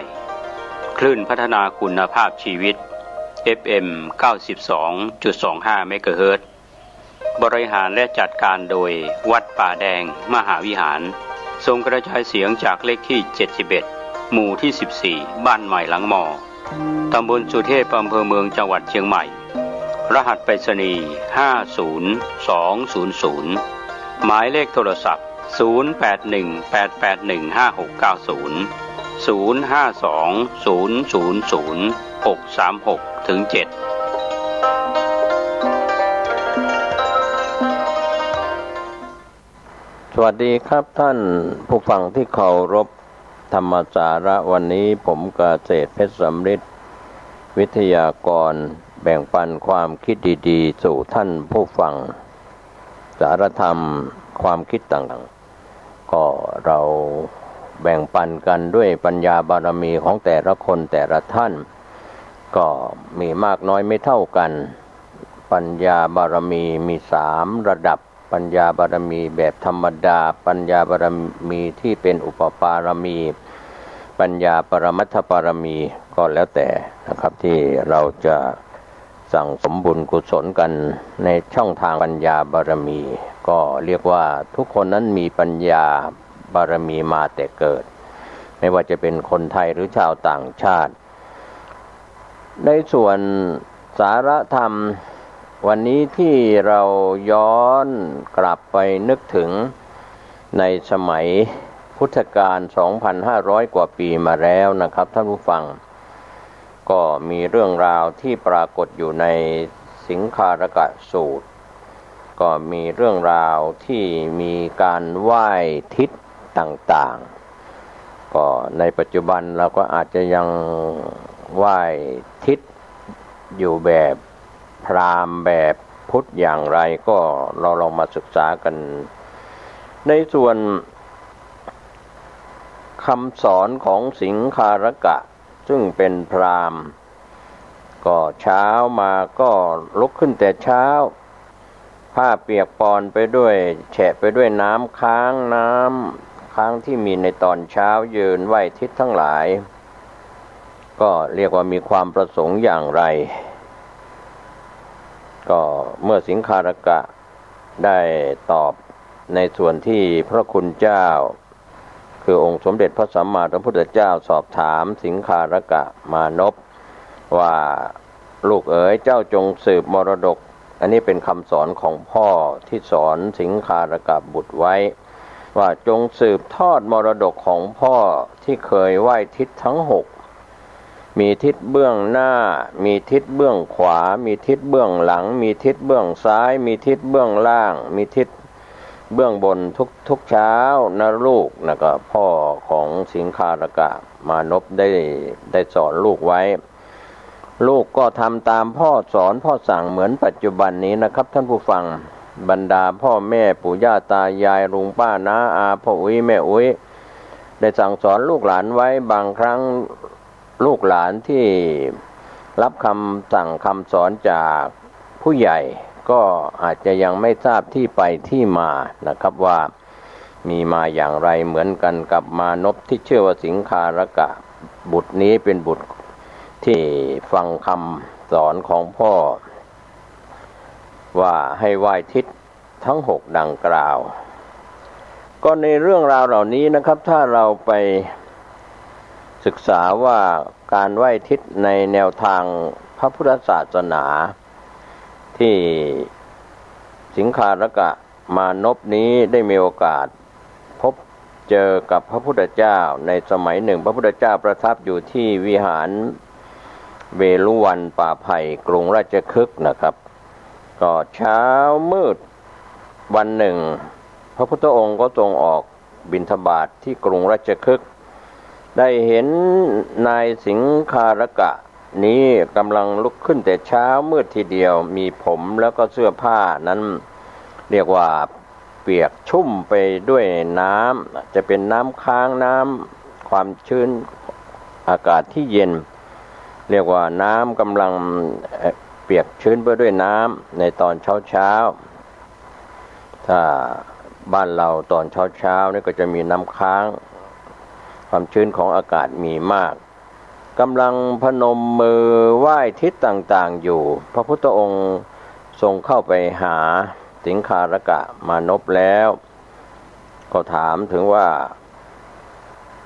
การไหว้ที่ปรากฏนั้นมีความประสงค์อย่างไรสิงคารกะบุตรก็ ตอบไปตามที่พ่อสอนไว้ว่าไหว้ทิศทั้ง6นั้นตามคำสอนของพ่อแต่พระพุทธองค์สอนการไหว้ทิศในทางพระพุทธศาสนาซึ่งในวินัยของพระอริยเจ้าท่านไม่ได้ไหว้ทิศอย่างนี้ข้าแต่พระองค์ผู้เจริญพระอริยเจ้าของท่านไหว้ทิศกันอย่างไรสิงคารกมานพถามพระพุทธองค์ขอพระพุทธองค์ได้โปรดช่วยแนะนำด้วยเถิดคุณพ่อของกระผมนั้นไม่ได้รายละเอียดไว้เลยในช่วงที่สอนสั่งมาเมื่อพระพุทธองค์ได้ทรงได้ยินสิงคารกมานพถามเช่นนั้นพระพุทธองค์ก็ทรงตรัสตอบมานพว่าวินัยของพระอริยเจ้าท่านไหว้ทิศกันอย่างนี้คือทิศเบื้องหน้าก็หมายถึงพ่อแม่ลูกๆจะต้องรู้คุณแล้วก็สนองคุณของท่านเคารพท่านกราบไหว้ท่านทุกวันอันนี้เป็นทิศเบื้องหน้าส่วนข้อที่2ทิศเบื้องขวาหมายถึงครูบาอาจารย์ผู้ให้วิชาความรู้ทั้งทางโลกทางธรรมศิษย์จะต้องเชื่อฟังเคารพกราบไหว้ทุกวันอันนี้ศิษย์มีครูตามสถานศึกษาหรือตามวัดวารามต่างๆศิษย์มีครูทิศเบื้องขวาส่วนทิศเบื้องหลังนะครับหมายถึงภรรยาและลูกผัวและลูกผัวหรือเมียสามีหรือภรรยาหรือลูกพ่อหรือแม่จะต้องทำหน้าที่ให้ถูกต้องทุกวันคือทุกคนนั้นก็มีสามีก็มีหน้าที่อย่างไรจะต้องปฏิบัติตามภรรยาจะต้องมีหน้าที่อย่างไรลูกจะต้องมีหน้าที่อย่างไรนี่เรียกว่าทิศเบื้องหลังส่วนทิศเบื้องซ้ายหมายถึงเพื่อนฝูงเพื่อนสนิทมิตรสหายนะครับท่านผู้ฟังเราจะต้องทำตัวเป็นเพื่อนที่ดีเป็นกัลยาณมิตรอย่างสม่ำเสมอทุกๆวันส่วนทิศเบื้องล่างหมายถึงลูกจ้างหรือคนรับใช้จะต้องไม่ดูหมิ่นข่มเหงหรือเอาเปรียบนายจ้างดีใช้ไข้รักษานำพาต่อความเป็นอยู่เป็นประจำนะครับอันนี้หมายถึงลูกจ้างที่ดีลูกน้องที่ดีคนรับใช้ที่ดีก็รับใช้ไข้ก็รักษาเยียวยารักษาเจ้านายก็มีหน้าที่เหมือนกันอันนี้แสดงในรายละเอียดไว้นะครับทิศเบื้องบนเป็นทิศที่6หมายถึงสมณะชีพราหมณ์หรือผู้ประพฤติพรหมจรรย์ผู้ประพฤติธรรมหมายถึงพระภิกษุสามเณรในปัจจุบันที่เป็นบรรพชิตเราควรจะต้องบำรุงแล้วก็รับฟังคำสอนของสมณะหรือผู้ประพฤติธรรมโดยความเคารพก็จะนำมาแก้ทุกข์ได้เป็นประจำทุกๆวันในมุมมองของคฤหัสถ์ผู้ครองเรือนหรือพระเถระครูบาอาจารย์หลายรูปหลายนามในปัจจุบันถ้านึกถึงข้อของสิงคารกสูตรนี้แล้วบางพระเถระครูบาอาจารย์อย่าลืมว่าตนเองต้องทำหน้าที่สั่งสอนบางวัดบางแห่งเราก็ไม่ได้ไปโทษนะครับว่าพระคุณเจ้าไม่สั่งไม่สอนก็เรียกว่าเป็นพระสังฆาธิการระดับเจ้าอาวาสรองเจ้าอาวาสผู้ช่วยเจ้าอาวาสหรือเป็นพระสังฆาธิการและฝ่ายปกครองต่างๆเป็นอุปชฌาย์อาจารย์ก็มีลูกศิษย์ลูกหาก็ต้องสั่งสอนตามคำสอนของพระพุทธองค์โอวาท3ข้อสัพพปาปัสสะไม่ทำบาปกุศลสูปสัมปทาทำความดีให้ถึงพร้อมสัจจิตะปริโยทัปปานังการทำใจให้สะอาดบริสุทธิ์นอกจากความเป็นอุปชฌาย์อาจารย์นอกจากความเป็นพระสังฆาธิการเจ้าอาวาสก็ต้องอบรมสั่งสอนลูกศิษย์ลูกหาศรัทธาประชาชนที่เขาเดินทางเข้าไปที่วัดนะครับสอนชี้ถูกชี้ผิดว่าอะไรถูกต้องอะไรผิดพลาดอะไรควรอะไรไม่ควรอย่างนี้เป็นต้นเป็นตัวอย่างเราจะเห็นได้ว่าศรัทธาประชาชนก็ยกย่องแสดงความเคารพนับถือพระเถรานุเถระครูบาอาจารย์เป็นทิศเบื้องบนนะครับไม่ใช่ธรรมดาการอยู่ในสมณเพศเรียกว่าอุดมเพศที่ประชาชนหรือว่าน้องชาวพุทธหรือว่าศรัทธาประชาชนยกย่องเคารพนับถือ เป็นเพศที่สูงด้วยคุณศีลศีลคุณสมาธิคุณปัญญาคุณก็ถือว่าอธิความยิ่งอธิศีลสิกขาอธิจิตตสิกขาที่ปัญญาสิกขายิ่งด้วยศีลยิ่งด้วยสมาธิยิ่งด้วยปัญญานะครับท่านผู้ฟังแม้แต่ท่านจะเป็นพี่น้องชาวพุทธก็ดีหรือพี่น้องต่างศาสนาที่เป็นศาสนิกในศาสนาอื่นๆท่านก็ฟังได้ท่านก็คิดได้ว่าผู้นำศาสนาหรือผู้ที่จะสั่งสอนก็คือเป็นครูบาอาจารย์เป็นศาสนาจารย์เป็นอาจารย์ในแต่ละศาสนานั้นก็จะมีอาจารย์ที่แนะนำวิชาการคำสอนต่างๆของแต่ละศาสนาดังนั้นศาสนิกในต่างศาสนาก็ย่อมจะมีครูบาอาจารย์ที่สั่งสอนพร่ำสอนเช่นเดียวกันกับทางพระพุทธศาสนามีตัวแทนขององค์สมเด็จพระสัมมาสัมพุทธเจ้าก็คือพระภิกษุภิกษุณีปัจจุบันเราก็ยังพูดถึงภิกษุณีกันอยู่มีภาพที่เราปรากฏและเห็นอยู่ผู้ดำเนินรายการก็กล่าวในรายการสารธรรมว่าไม่ขอนำเรื่องนี้มาพูดเพราะว่าถ้าเราไปศึกษาตามภิกขุณีวิภังค์ในพระวินัยเกี่ยวข้องกับภิกษุณีนั้นจะมีอยู่หรือไม่จะกลับชาติมาเกิดเป็นภิกษุณีในปัจจุบันได้อีกหรือไม่อย่างไรก็ไม่ขอพูดถึงก็พูดถึงพระวินัยของพระคุณเจ้าแล้วก็มีเหล่ากอของพระคุณเจ้าคือพระภิกษุก็คือสามเณรแล้วก็พูดถึงอุบาสกอุบาสิกาศรัทธาเราอย่างไรก็ตามคฤหัสถ์ชายหญิงหรือพระบรรพชิตที่เป็นเหล่ากอของสมณะก็คือสามเณรก็ต้องช่วยกันจันโรงรักษาพระพุทธศาสนาวันนี้มีเหล่ากอของสมณะคือสามเณรในยุคโควิด -19 มาการบรรพชาการรวมกลุ่มการบรรพชาเป็นสามเณรภาคฤดูร้อนก็อาจจะหายไปเหล่ากอของสมณะคือของพระภิกษุหายไปในปีที่มีไวรัสโคโรนา2019เข้ามาเพราะว่าโอกาสที่จะบวชลูกหลานท่านในภาคฤดูร้อนปิดเทอมปิดภาคเรียนก็อาจจะหายไปแต่เหล่ากอของสมณะคือสามเณรที่ยังมีอายุไม่ครบการอุปสมบทเป็นพระภิกษุนั้นก็ยังมีอยู่บางท้องถิ่นในภาพรวมประเทศไทยหรือต่างประเทศก็ตามยังมีสามเณรที่บวชการศึกษาบวชเพื่อสืบศาสนาก็แล้วแต่นะครับก็วัดวารามต่างๆ 30,000 กว่าวัดทั่วประเทศทั้งฝ่ายมหานิกายและธรรมยุทธ์และก็ในส่วนของวัดวารามต่างๆสำนักสงฆ์ก็ดีอะไรต่างๆก็ตามยังเห็นพระภิกษุยังเห็นสามเณรแม้จะมีเรื่องราวที่เป็นจุดด้อยของสื่อที่ออกมาเกี่ยวกับพระคุณเจ้าก็ถือว่าเป็นส่วนน้อยนิดเราอย่าไปนำปัจจัยซึ่งเป็นผ้ากาสาวพัสของผู้หลุดพ้นคือพระอริยเจ้าพระอรหันต์นะครับเพราะว่าอุดมเพศที่สูงท่านก็จะต้องอยู่ในภาวะสมณเพศเป็นพระภิกษุเป็นสามเณรในปัจจุบันแล้วท่านจะรักษาความเป็นอุดมเพศเพราะว่าท่านต้องรักษาเคร่งครัดในศีลในพระวินัยแล้วก็ในการเจริญภาวนาในการไหว้พระสวดมนต์เป็นผู้นำในชุมชนผู้นำในหมู่บ้านผู้นำในตำบลผู้นำในอำเภอผู้นำในจังหวัดผู้นำในระดับภาคที่เราเรียกว่า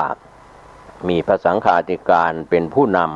ำก็เป็นเรื่องราวที่เรามองภาพออกมาว่าอุดมเพศของพระคุณเจ้านั้นเป็นสิ่งที่วางตัววางตนปฏิบัติได้โดยยากนะครับในทุก15ค่ำหรือ14ค่ำก็จะมีลงอุโบสถปฏิโมกข์ฟังปฏิโมกข์เพื่อฟังพระวินัยของพระคุณเจ้าการเข้าอุโบสถเพื่อฟังวินัยของพระพุทธเจ้าที่องค์สวดพระวินัย227ข้อนั้นก็ไม่เกี่ยวข้องกับสามเณรไม่เกี่ยวข้องกับคฤหัสถ์ชายหญิงเข้าไปฟังไม่ได้ในวันที่พระเถรานุเถระครูบาอาจารย์ฝ่ายพระภิกษุรวมทำสังฆกรรม การลงพระปฏิโมกข์ฟังทั้งผู้สวดแล้วก็ผู้ฟังก็เป็นการเรียกว่าแสดงพลังแห่งความสามัคคีการฟังสวดพระปฏิโมกข์ทุกกึ่งเดือนคือขึ้น15ค่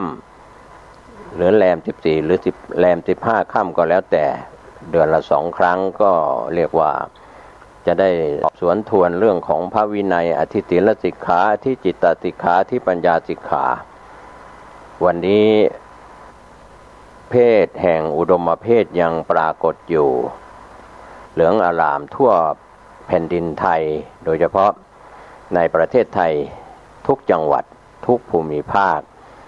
เราไปที่ไหนเราเห็นผ้ากาสาวพัสก็คือพระภิกษุเห็นสามเณรผู้นุ่งเหลืองห่มเหลืองครองผ้ากาสาวพัสยังมีพระอุปัชฌาย์อาจารย์แม้ว่าใน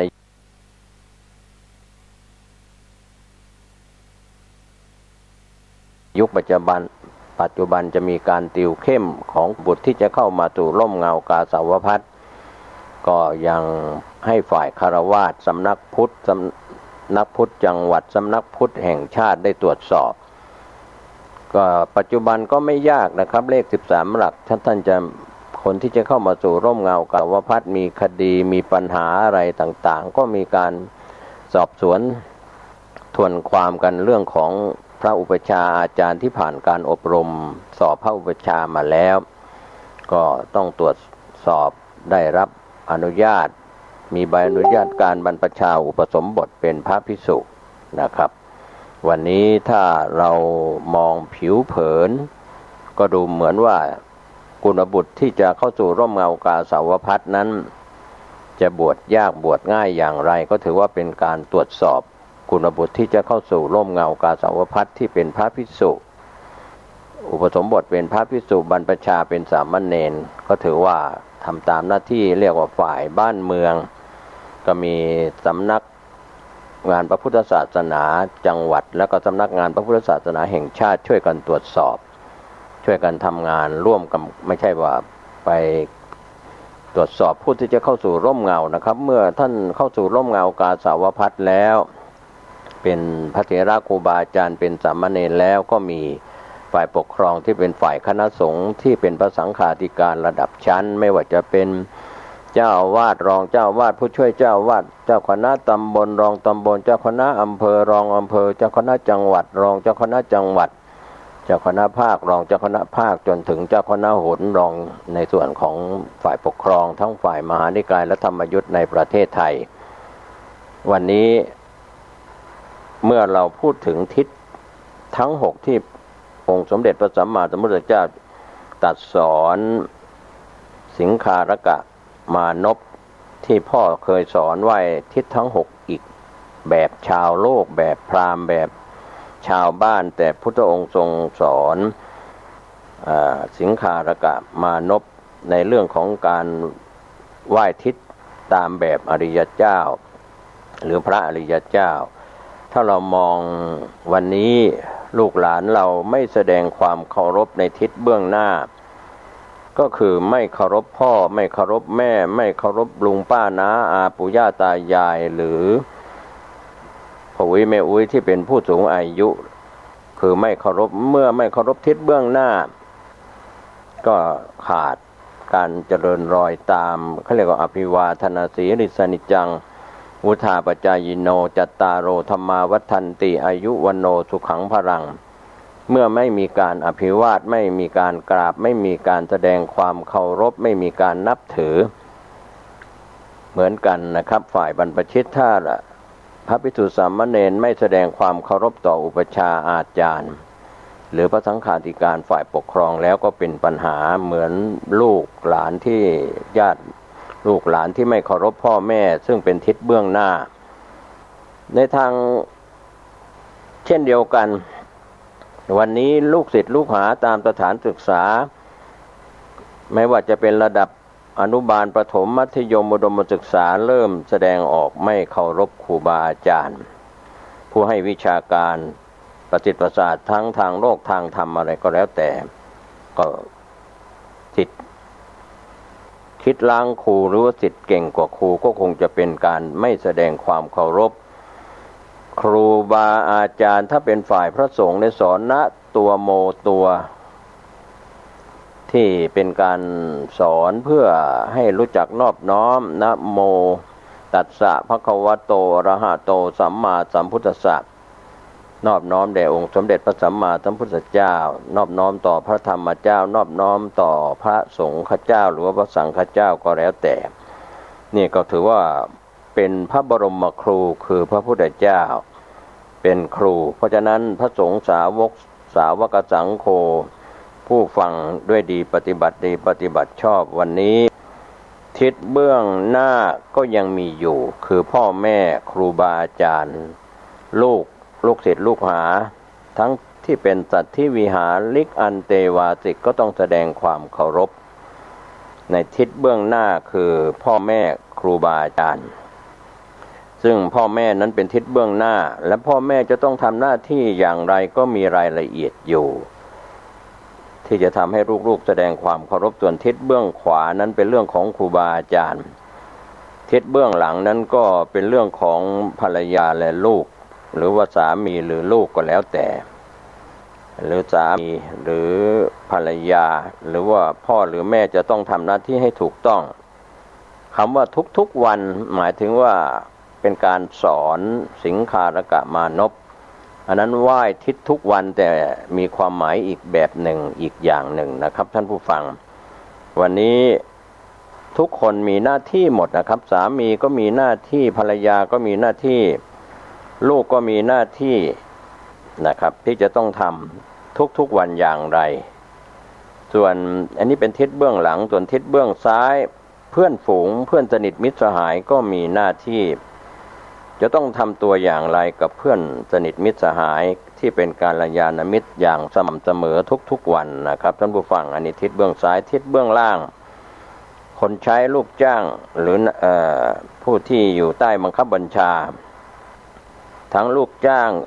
ก็ดีคนรับใช้ก็ตามจะต้องไม่ดูหมิ่นข่มเหงหรือเอารัดเอาเปรียบเจ้านายผู้บังคับบัญชาดีก็ใช้ไข้ก็เจ็บป่วยก็รักษานำพาต่อความเป็นอยู่เป็นประจำอันนี้ก็เป็นทิศเบื้องล่างเรารู้กันมานานแต่เราจะถือได้ปฏิบัติได้มากน้อยเพียงใดแล้วก็มาทิศสุดท้ายทิศเบื้องบนก็คือสมณชีพราหมณ์หรือผู้ปฏิบัติธรรมผู้อยู่ในทรงศีลทรงธรรมนะครับก็มีความหมายพระภิกษุสามเณรที่เรียนนักธรรมตรีหรือธรรมศึกษาตรีก็จะเข้าใจในนวโกวาทก็มีอยู่แล้ววันนี้ผมเกษตรเพชรสมฤทธิ์วิทยากรนำเรื่องนี้มาก็ต้องการจะเป็นบททบทวนแบ่งปันความคิดดีๆมีบางอาจที่จะไป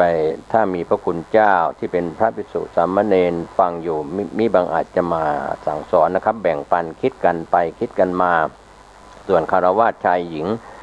พี่รู้สองน้องรู้หนึ่งก็แบ่งกันคิดแบ่งกันให้เข้าใจว่า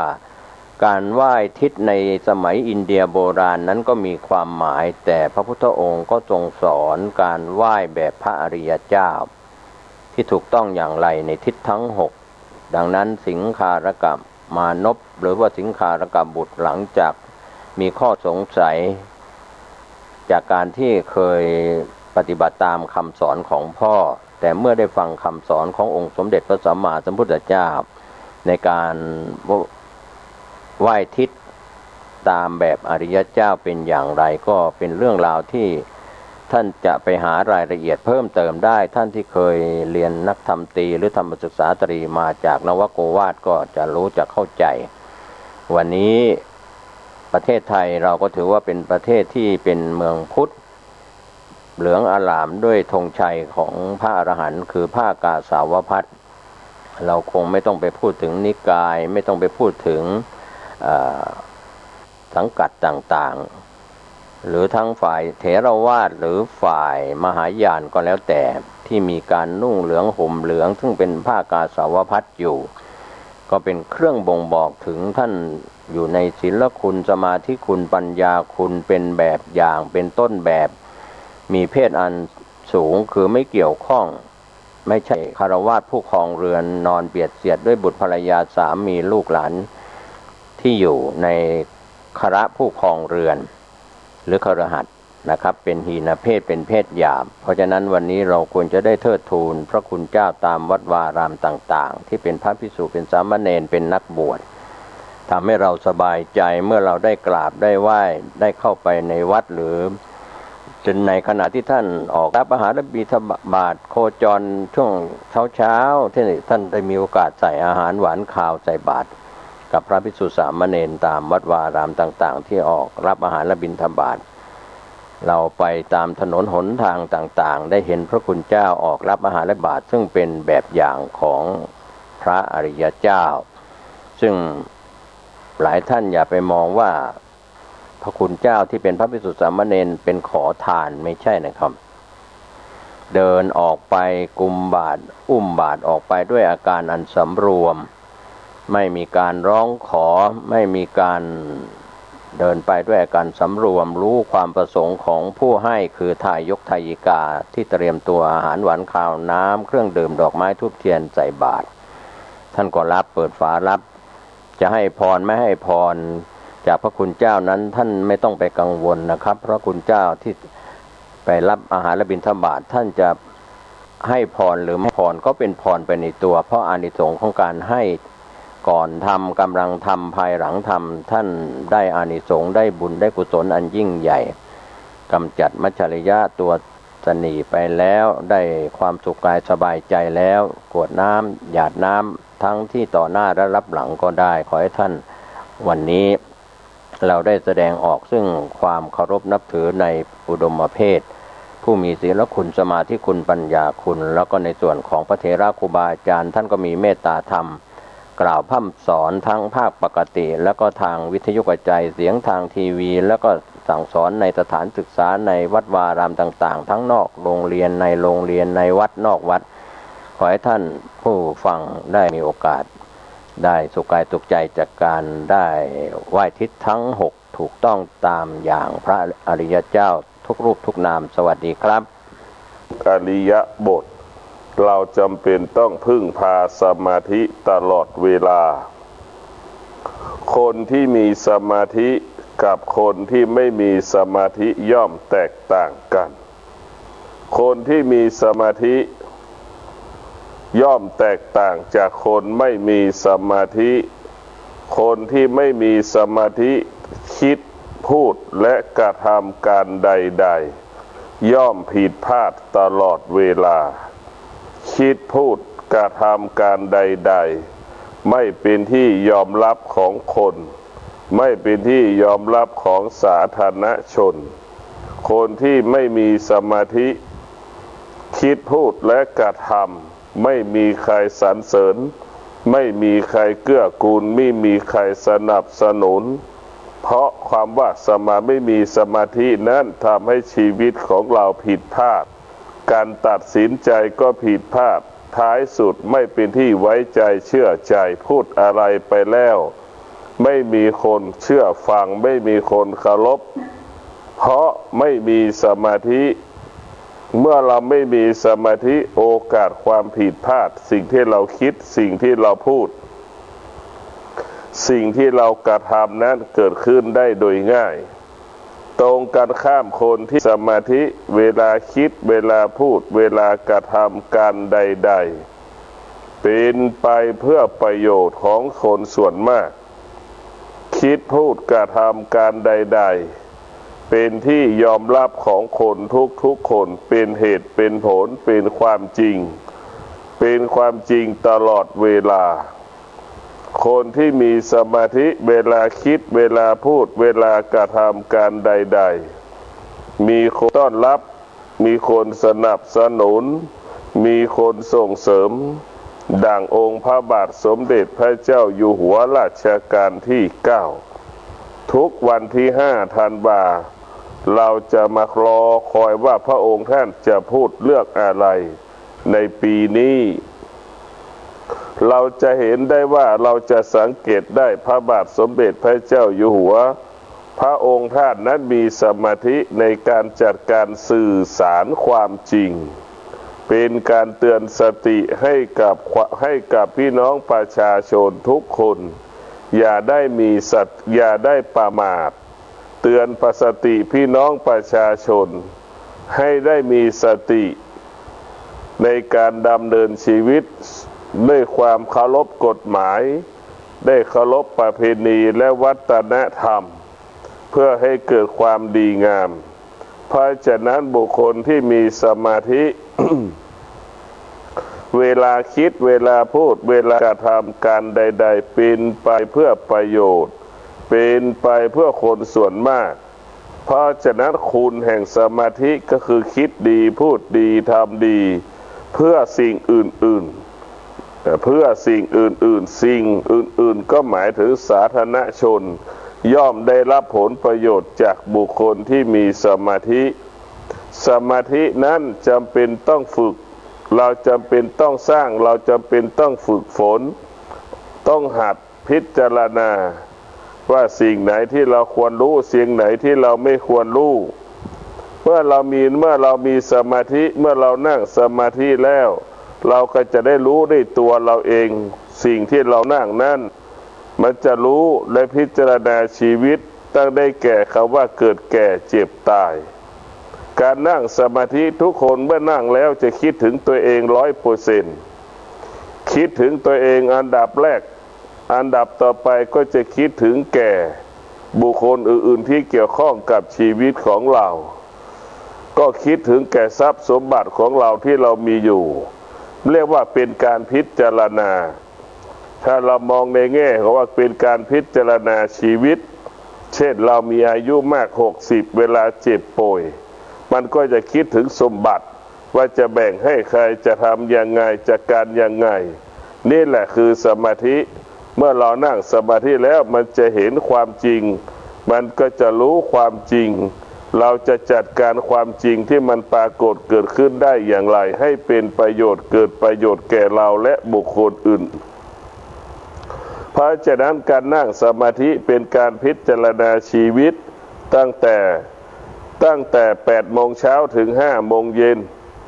ความดีงามใดอันใดที่มันเกิดขึ้นระหว่าง8 โมงเช้าถึง5 โมงเย็นเราก็พิจารณาเราเรียกว่านั่งสมาธิพิจารณา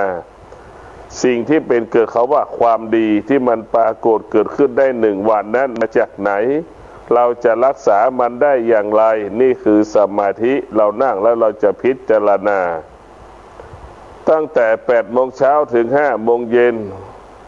ความไม่ดีมันเกิดมาจากไหนความไม่ดีมันเกิดมาจากที่ใด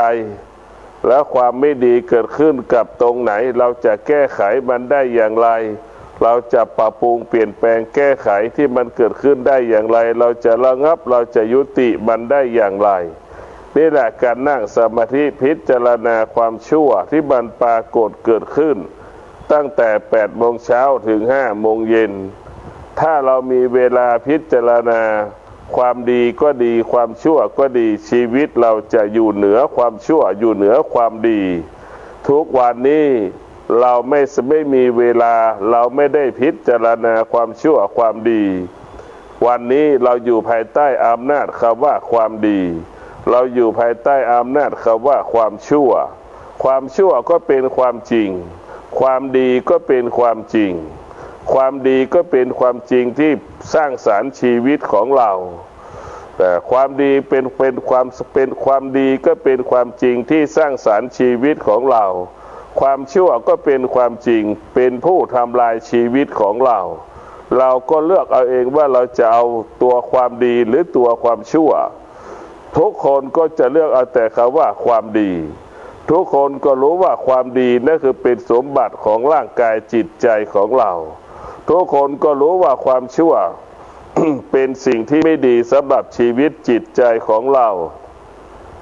มันเป็นสิ่งชั่วร้ายของชีวิตเราจิตใจของเรา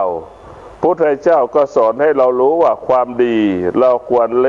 ควรสร้างเราควรรักษาเราควรสร้างเราควรรักษาเราควรส่งเสริมให้มันเกิดขึ้นในชีวิตของเราความดีที่นี้ก็คงหมายถึงศีลความดีที่นี้ก็หมายถึงสมาธิความดีที่นี้ก็คงหมายถึงปัญญาเมื่อเรามีศีลมีสมาธิมีปัญญาคำว่าสงบสุขเกิดขึ้นกับชีวิตของเราค คำว่าสงบนิ่งเกิดขึ้นกับชีวิตของเรา เมื่อเราเจริญด้วยศีลสมาธิปัญญาแล้วเราจะเข้าใจ เราจะเข้าใจการเปลี่ยนแปลงของชีวิตของเรา เช่นรูปร่างกายของเราเป็นเวทนามันปรากฏเวทนาความเจ็บมันก็ไม่มีตัวตนเมื่อเรารู้ว่าเวทนามันปรากฏเราก็เข้าใจว่ามันไม่มีตัวตนมันเกิดขึ้นขนาดหนึ่งเวลาหนึ่งแล้วมันก็จากเราไป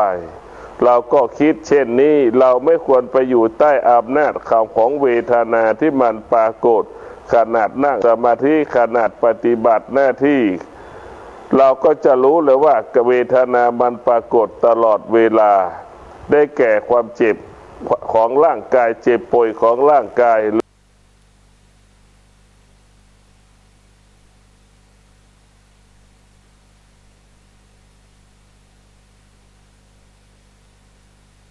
หรือความรู้สึกที่มันรู้สึกว่าไม่พอใจมันก็เป็นเวทนาปรากฏขึ้นเราจำเป็นต้องเข้าใจคำว่าเวทนาเราต้องเข้าใจคำว่ารูปังหมายความว่ารูปของเราก็ไม่เที่ยงนะไม่มีเที่ยงร่างกายเรามันไม่เที่ยงอยู่ภายใต้อำนาจของเกิดแก่เจ็บตายนี่แหละสมาธิเราจะต้องไปอยู่กับคำว่าเกิดแก่เจ็บตายให้ได้เราต้องเข้าใจคำว่าเกิดแก่เจ็บตายร่างกายของเราอยู่ภายใต้อำนาจเกิดแก่เจ็บตายเกิดแก่เจ็บตายเป็นผู้เบียดเบียนเป็นผู้ทำลายร่างกายของเราจิตใจของเราการนั่งสมาธิเจริญจิตภาวนาเพื่อจะให้ยกระดับจิตยกระดับจิตของเราให้อยู่เหนือกฎให้อยู่เหนือความแก่ความเจ็บความตายเรานั่งสมาธิเพื่อให้เข้าถึงความว่าเกิดแก่เจ็บตายมันเป็นเช่นนี้เสมอเหมือนกันหมดความแก่ความเจ็บตายไม่ได้เกิดขึ้นสำหรับเราความแก่ความเจ็บความตายคือความเสมอภาพอันมันเกิดขึ้นกับสำหรับมนุษย์ทุกคนมนุษย์ทุกคนเกิดขึ้นแล้วอยู่ภายใต้อำนาจของความแก่ความเจ็บความตายครอบงำพระพุทธเจ้าสอนให้เราเข้าใจเรื่องความว่าเกิดแก่เจ็บตายมันเป็นปกติเรานั่งสมาธิเจริญจิตภาวนาเราจะพิจารณาคำว่าเกิดก็เป็นทุกข์แก่ก็เป็นทุกข์เจ็บก็เป็นทุกข์ตายก็เป็นทุกข์นี่แหละเราต้องมาพิจารณาชีวิตของเรานี่คือความจริงที่พระพุทธเจ้านำมาอบรมสั่งสอนชีวิตของเราจะต้องอาศัยสมาธิตลอดเวลาเมื่อสมาธิก็เปรียบเสมือนยามเฝ้าบริษัทป้องกันความคนป้องกันสิ่งต่างๆเช่นป้องกันคนภายนอกไม่ให้เข้ามาสู่สถานที่ของเราแต่ยามเพราะฉะนั้นสมาธิเปรียบเสมือนยามคอยเฝ้ากิเลสเพื่อไม่ให้กิเลสเพื่อไม่ให้ความอยากไม่ให้ความโลภความโกรธความหลงเข้ามาเบียดเบียนร่างกายจิตใจของเราดั่งยามเฝ้าบริษัทไม่ให้บุคคลภายนอกเข้ามาสู่เขตพื้นที่ห่วงแหนห่วงห้ามของเราเช่นเดียวกับร่างกายของเราจิตใจของเราสมาธิก็คือเป็นผู้พิจารณาว่าบุคคลผู้นี้ไม่ควรจะเข้าไปอยู่ในร่างกายของเราจิตใจของเราบุคคลผู้นี้เป็นบุคคลภายนอกไม่ใช่เป็นเจ้าของร่างกายของเราเจ้าของพื้นที่ของเราก็จะขับไล่กิเลสอันได้แก่คำว่าความอยากสารพัดความอยากนั้นเป็นกิเลสเพราะฉะนั้นเราจะต้องฆ่าความอยากเราจะต้องกำจัดความอยากที่มันปรากฏเกิดขึ้นกับชีวิตของเราร่างกายของเราความอยากนี่แหละทำให้เราสะเทือนและหวั่นไหวได้ความอยากที่นี้หมายถึงความอยากได้อยากมีอยากเป็นพอไม่ตอบสนองเราก็เป็นทุกข์มันตอบสนองก็เราก็บอกว่ามันสุขทั้งที่ความสุขเกิดมันก็เปลี่ยนแปลงความทุกข์เกิดมันก็เปลี่ยนแปลงเพราะฉะนั้นพวกเราทั้งหลายถ้าเรามีสมาธิแล้วเราจะเข้าใจการเปลี่ยนแปลงของคำว่าความสุขเราเข้าใจการเปลี่ยนแปลงของว่าความทุกข์เราจะไม่ยึดมั่นถือมั่นในคำว่าความทุกข์ความสุขทางนั้นเราจะไม่ยึดมั่นถือมั่นความสุขความทุกข์เราจะต้องอยู่เหนือความสุขความทุกข์เราจะต้องอยู่กับความสุขความทุกข์ให้ได้เพราะฉะนั้นเราจะต้องมีสมาธิก็จะทำให้เรานั้นละเอียดปราณีตสุขุมรอบคอบดังเช่นตามีสมาธิ จะเห็นกิเลสที่มันละเอียดกิเลสที่มันละเอียดมันก็ไม่สามารถเข้ามาสู่ร่างกายจิตใจเราได้ เมื่อเรามีสมาธิแล้วสมาธินั้นจะพิจารณาเสียงที่เข้าหูของเราเป็นเสียงกิเลสหูนั้นก็ปฏิเสธถ้าเสียงนั้นเป็นธรรมะหูนั้นมันก็จะเปิดต้อนรับเสียงแห่งพระธรรมนี่แหละธรรมะมันจะปิดจะเปิดอายตนะของเราโดยอัตโนมัติปากของเราก็ดีมาถ้ามีสมาธิแล้วมันก็พูดแต่ความดีจะสร้างฐานสารแต่ความดีจะมอบความดีให้กับบุคคลอันเป็นที่รักของเราหมายความว่าวันในหนึ่งวันนี้ปากเราจะสร้างสรรค์ความดีแต่ความดีแนะนำความดีให้กับบุคคลที่เราอยู่ใกล้ตัวเราให้กับบุคคลอันเป็นเคารพรักของเราให้รับรู้เรื่องความดีความจริงนี่คือเป็นกฎของมันสมาธิมันจะให้เราพูดเรื่องความจริงหรือความดีตลอดเวลานี่แหละคือธรรมะนั้นจะเป็นประโยชน์เกิดประโยชน์ตาของเราก็เช่นเดียวกันจะมองทุกอย่างเป็นธรรมะหมดเช่นมองทุกอย่างมันเปลี่ยนแปลงมองวัตถุสิ่งของต่างๆว่าเกิดขึ้นตั้งอยู่ดับไปเปลี่ยนแปลงและแปรสภาพท้ายสุดเราจะไม่ยึดมั่นถือมั่นสิ่งที่เป็นสิ่งที่มันเป็นมีชีวิตก็ดีสิ่งที่เป็นสิ่งที่มีชีวิตก็ดีสิ่งที่ไม่มีชีวิตก็ดีมันเกิดขึ้นแล้วมันเปลี่ยนแปลงและแปรสภาพไปตามกาลเวลาเช่นร่างกายของเราเกิดความแก่เกิดขึ้นแล้วเราก็จะไม่ยึดมั่นคำว่าแก่เราก็ต้องเข้าใจว่าความแก่มันเป็นปกติเราก็ต้องเข้าใจว่าความเจ็บมันก็เป็นปกติเสมอเหมือนกันหมดความตายก็เป็นความตายมันก็เป็นความเสมอภาพเสมอเหมือนกันหมดไม่ใช่เราเกิดเฉพาะของเราเพราะฉะนั้นพุทธเจ้าทรงสอนให้เราเข้าใจเข้าถึงความจริงเข้าใจเข้าถึงความจริงเบื้องต้นได้แก่คำว่าเกิดแก่เจ็บตายได้แก่คำว่าเวทนาที่มันปรากฏโดยเฉพาะเวทนาที่มันปรากฏจะเกิดแก่ร่างกายของดีจิตใจของเราก็ดี มันเกิดขึ้นขนาดหนึ่งเวลาหนึ่งถ้าเรามีสมาธิแล้วเราจะเข้าใจเข้าถึงสิ่งเหล่านี้มันเป็นอนิจจังสิ่งเหล่านี้มาเกิดการเปลี่ยนแปลงก็ขอให้เราทั้งหลายได้มีสติได้มีสมาธิได้มีปัญญาน้อมนำเอาพระธรรมได้แก่สมาธิไปพิจารณาชีวิตพิจารณาชีวิตฉากชีวิตของเรามีสมาธิดวงจิตของเราก็งอกงามตลอดกาลโดยหากเรามีสมาธิดวงจิตของเราก็จะเบิกบานผ่องใสตลอดเวลาคนที่มีสมาธิเวลาทำงานก็ง่ายสะดวกไม่ผิดพลาดนี่คือประโยชน์ของสมาธิเมื่อเรามีสมาธิแล้วเราจะประกอบอาชีพเราก็จะประสบความสำเร็จในการประกอบอาชีพเราจะปฏิบัติหน้าที่เราก็ประสบความสำเร็จในการปฏิบัติหน้าที่แม้ว่าเราปฏิบัติธรรมพฤติธรรมประพฤติธรรมธรรมะนั้นก็จะเกิดขึ้นกับเราได้ง่ายเพราะสมาธิเป็นเหตุให้เกิดคำว่าสงบสมาธิเป็นผู้เป็นบ่อเกิดแห่งความสงบเป็นเหตุให้กายเราสงบเป็นเหตุให้ใจเราสงบเพราะฉะนั้นสมาธินั้นมีพลังและมีอานุภาพทำให้ชีวิตของเรานั้นอยู่ในความสงบเมื่อร่างกายของเราสงบเมื่อใจของเราสงบโอกาสที่เราจะเข้าไปสู่แดนแห่งโลกุตระมันง่ายโอกาสที่เราจะได้บรรลุธรรมเห็นธรรมก็ง่ายเพราะฉะนั้นพวกเราทั้งหลายเราควรแสวงหาความสงบมากกว่าปัจจัยสี่เราควรให้ความสำคัญกับความสงบมากกว่าชีวิตของเรา เมื่อเราให้ความสำคัญกับความสงบกับเราชีวิตเราสุขภาพเราก็ดีอายุเราก็ยืนจิตใจเราก็เบิกบานผ่องใสเพราะฉะนั้นพวกเราทั้งหลายเราควรให้ความสำคัญกับความสงบเหนือกว่าชีวิตตนเองเหนือกว่าสามีของตนเองเหนือกว่าลูกของตนเองถ้าเราคิดได้เช่นนี้แล้วสุขภาพเราดีอายุเราก็จะยืนเราก็จะอยู่เย็นเป็นสุขตลอดกาลธรรมะก็คือหมายถึงสมาธิ เป็นผู้กำกับกำหนดควบคุมเท้าขวาที่ย่างเท้าซ้ายที่ย่างแล้วก็สามารถรู้ว่าขวาย่างรู้ว่าซ้ายย่างทำสมาธิแล้วจะให้เรากำหนดรู้มือขวานั้นจับวัตถุสิ่งของอันใด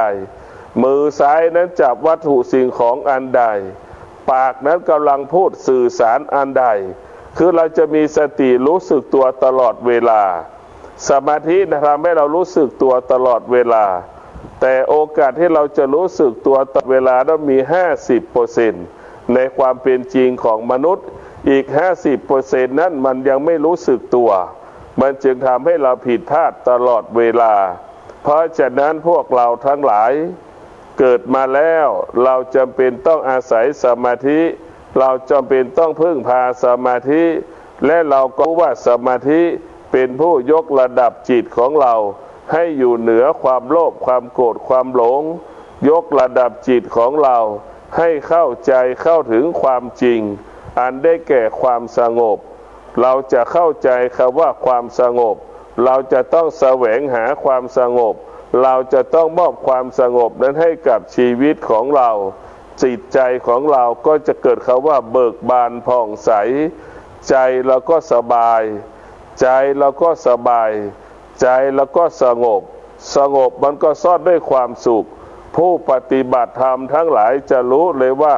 ความสงบเป็นบ่อเกิดแห่งความสุขความสุขอันเกิดจากความสงบนั้นปราศจากตัวตนของเราปราศจากวัตถุสิ่งของมันเกิดขึ้นในท่ามกลางอากาศเพราะฉะนั้นความสงบเป็นบ่อเกิดแห่งความสุขดังคำว่าบัณฑิตจะเอาความสงบมาเป็นความสุขบัณฑิตจะแสวงหาความสงบมากกว่าปัจจัยสี่ขอให้ท่านทั้งหลายที่ฟังรายการธรรมะดอนจันทร์ได้โปรดพินิจพิจารณาเอาสมาธิไปจัดการบริหารชีวิตไปจัดการบริหารครอบครัวไปจัดการบริหารอาชีพหน้าที่ของเราขอเจริญพรอันเป็นที่ฮักที่นับถือเป็นเพื่อนร่วมเกิดแก่เจ็บตายด้วยกันทั้งหมดทั้งสิ้นวันนี้รายการเสียงธรรมจากพระธรรมทูตทูตแห่งธรรมะในรายการปกิณณกะสพเพเหระณทางสถานีวิทยุแห่งนี้บอกว่าจะเป็นคลื่น92.25 93.75 104.50 และทางวปท2และสถานีวิทยุอื่นๆต่างๆในวันเวลาเดียวกันนี้อาตมภาพตัวเจ้าบุญตันปริสุทธโธหรือว่าพระครูอาทรวิสุทธิคุณเจ้าคณะอำเภอหางดงนี่นะเป็นเจ้าคณะอำเภอหางดงแต่ก็เป็นพระสังฆาธิการเป็นเจ้าอาวาสวัดหนองตองตำบลหนองตองอำเภอหางดงจังหวัดเชียงใหม่พี่น้องญาติโยมวันนี้เราก็จะต้องเตือนสติกันตลอดเป็นประจำทุกวันเอามาพร้อมกันสวดมนต์เอาว่าพร้อมกันพอออกไม่ออกนะโมตัสสะภะคะวะโตอะระหะโตสัมมาสัมพุทธัสสะนะโมตัสสะภะคะวะโตอะระหะโตสัมมาสัมพุทธัสสะนะโมตัสสะภะคะวะโตอะระหะโตสัมมาสัมพุทธัสสะพุทธังสารนังคัจฉามิธัมมังสารนังคัจฉามิสังฆังสารนังคัจฉามิทุติยัมปิพุทธังสารนังคัจฉามิทุติยัมปิธัมมังสารนังคัจฉามิท ทุติยัมปิสังฆังสารนังคัจฉามิตาติยัมปิพุทธังสารนังคัจฉามิตาติยัมปิธัมมังสารนังคัจฉามิตาติยัมปิสังฆังสารนังคัจฉามิกรมอุตุเตือนว่าจะมีฟ้าจะมีฝนฟ้าถึงมีละจะมีฝนจะมีลมแต่ว่านี่ตังวัดหนองตองใกล้ๆวัดหนองตองเวลาประมาณนี่ยมทั้งหลาย2 โมง 3 โมงถึง 4 โมงเย็นเนี่ยมีฝนตกลงมีฟ้าแม่ฟ้าห้องบดก็ลึงก็ลึงมีลมปัดมาน้อยๆเนี่ยแต่ฝนลงแห่บะเล็กบะเล่นบะบะบะสาสาสาเวลานั้นตัวเจ้าก็อยู่ในห้องสำนักงานกับพ่อมันนะเนาะพอฝนมันตกมันก็จุ่มเย็นดีเขาเฮ้ยพอไม่ออกลมมาตัวอ่ะฝนตกลงอย่าลมมามันก็เย็นแหละมันก็เย็นแล้วทีนี้ตัวเจ้าก็มานึกเอาเมื่อคืนนี้จะออกธรรมทูตตัวเนี่ย ที่บ้านละโววัดละโวฝนเอ๋ยถ้ากูจะไปออกรายการธรรมทูตบื้นนี่นะขอมึงย่างอย่างกำนะ อยากเหมือนไปบังคับเปิ้นได้อาจเป็นเรื่องของธรรมชาติแต่ว่า4 โมงป่ายนี่มันก็ย่างแล้วหรอกมันก็หยุดจากนั้นมาเบาจากเบาก็หายไปแรงมาก็หายไปฝนตกตะวันนี่ญาติโยมก็บอกใบไม้แตวบางตีก็ตกบางตีก็บ่ตกหูได้จะได้หูได้ตอนที่ว่าค่ำมาละประมาณทุ่มป่ายสักเล็กน้อยออกจากวัดจากว่าเดินทางไปแต่เจ๊เตียวนะนั่งรถนะผ่านตลาดต้นโจก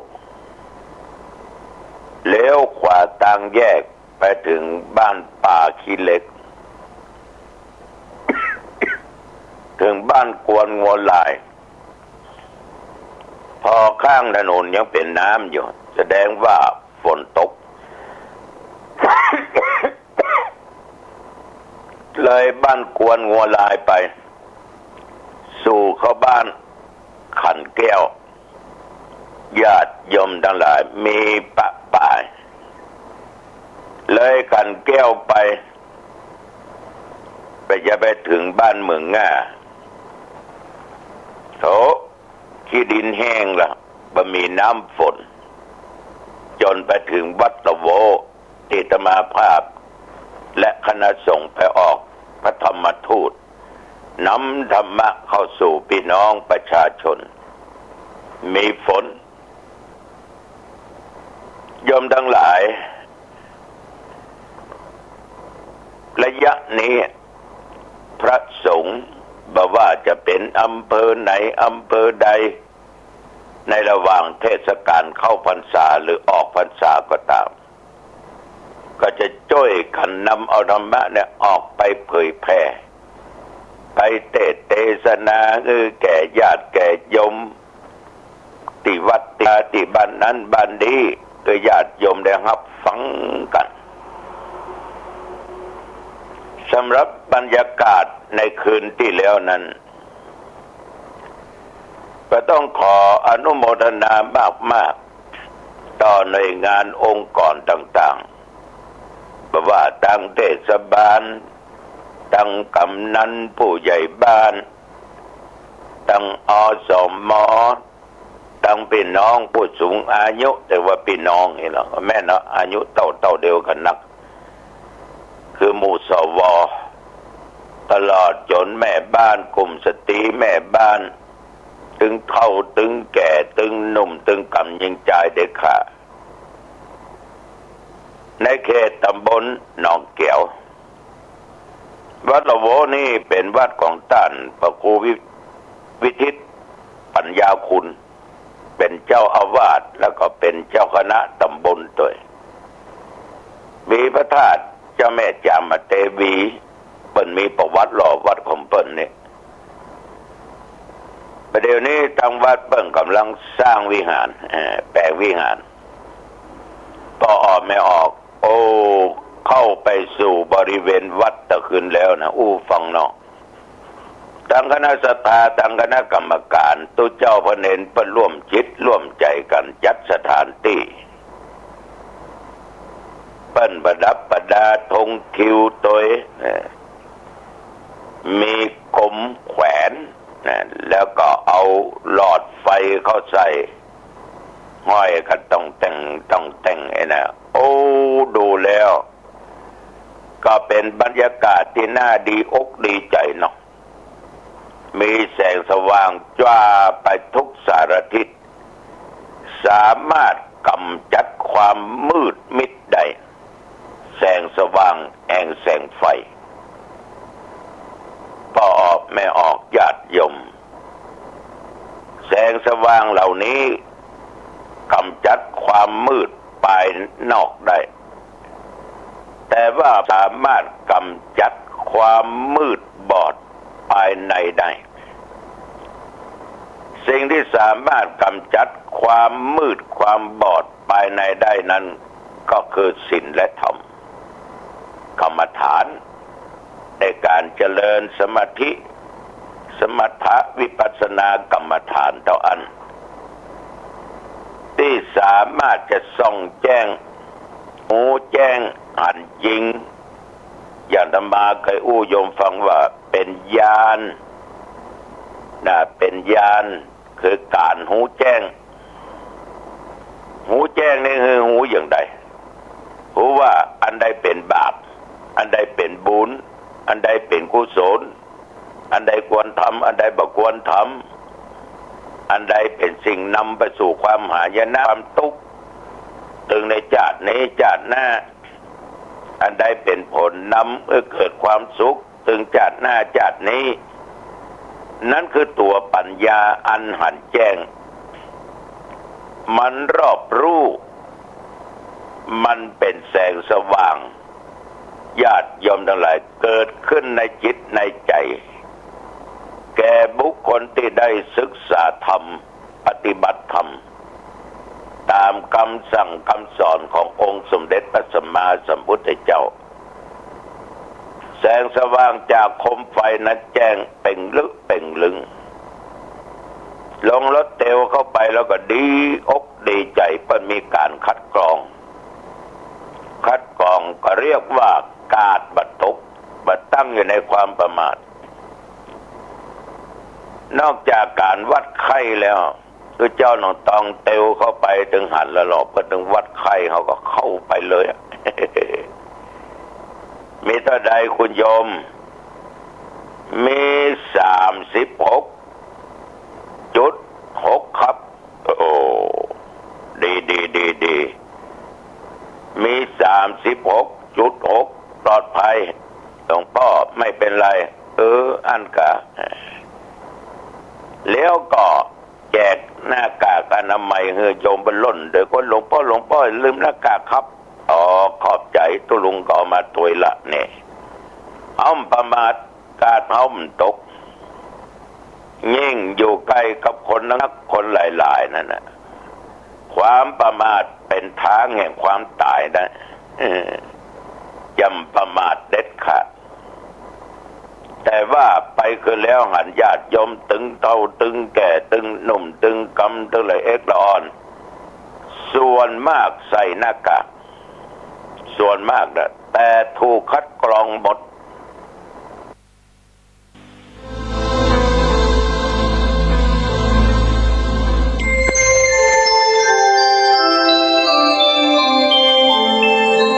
ขณะนี้ท่านกำลังฟังสถานีวิทยุกระจายเสียง FM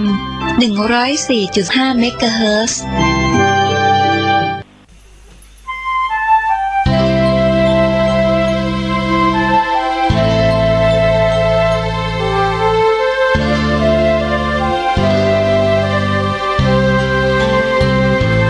รายการวิทยุเพื่อประชาชนชมรมรักเพลงรักเพื่อน 104.5 เมกะเฮิรตซ์ออกอากาศทุกวันศุกร์เวลา 13 นาฬิกาถึง 14 นาฬิกาทางสถานีวิทยุวัดฝายหินนำเสนอสาระบันเทิงทางเสียงเพลงสาระความรู้แก่ผู้ฟังทุกท่านและประชาสัมพันธ์กิจกรรมเพื่ออนุรักษ์ส่งเสริมวัฒนธรรม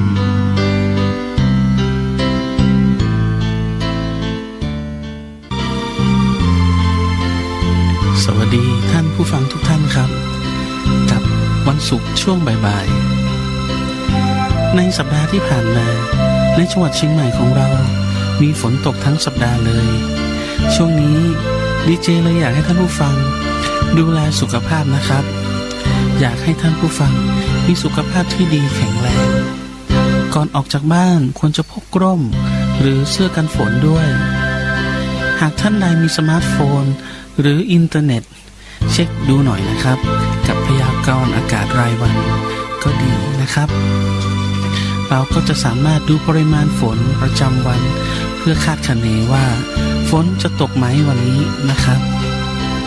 วันนี้สาระผมจะมาเล่าให้ท่านผู้ฟังก็จะเป็นสถานที่ท่องเที่ยวที่สำคัญของจังหวัดเชียงใหม่นั่นก็คือดอยสุเทพครับหรือเรียกว่าอุทยานแห่งชาติดอยสุเทพปุยอุทยานแห่งชาติดอยสุเทพปุยเป็นอุทยานแห่งชาติที่ตั้งอยู่ในเขตอำเภอเมืองเชียงใหม่แม่ริมและหางดงของจังหวัดเชียงใหม่มีพื้นที่ทั้งหมด 163,162.5 ไร่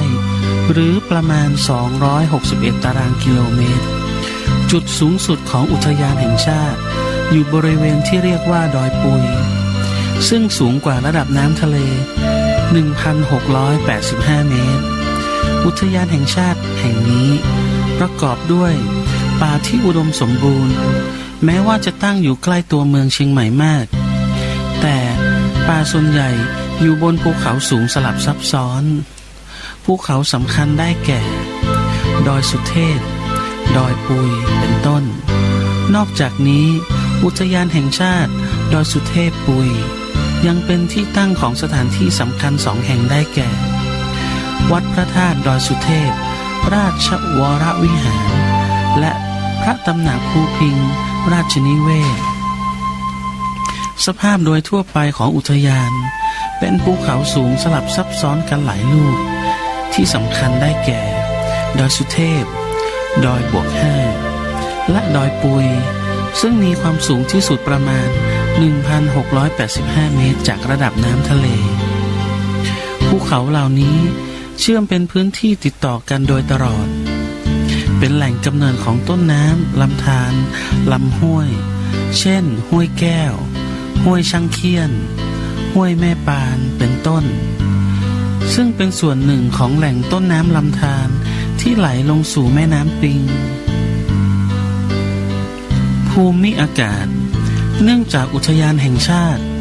ดอยสุเทพปุยมีลักษณะเป็นภูเขาซับซ้อนและมียอดเขาสูงทำให้อากาศเย็นสบายตลอดปีอุณหภูมิเฉลี่ยตลอดปีประมาณ16องศาเซลเซียสในฤดูหนาวอากาศจะหนาวมากในเดือนกุมภาพันธ์อากาศปลอดโปร่งท้องฟ้าแจ่มใสทำให้มองเห็นภูมิประเทศโดยรอบอย่างชัดเจนส่วนในฤดูฝนอากาศเย็นสบายฝนตกมากที่สุดในเดือนสิงหาถึงกันยาในฤดูร้อนอากาศไม่ค่อยร้อนอบอ้าวภายในอุทยานแห่งชาติดอยสุเทพปุยมีสถานที่ท่องเที่ยวทางธรรมชาติและมนุษย์สร้างขึ้นหลายแห่งดังนี้ 1. อนุสาวรีย์ครูบาศรีวิชัยประดิษฐานอยู่เชิงดอยสุเทพบริเวณทางขึ้นดอยสุเทพจากถนนห้วยแก้ว ครูบาศรีวิชัยเป็นนักบวชที่มีชื่อเสียงของล้านนาไทย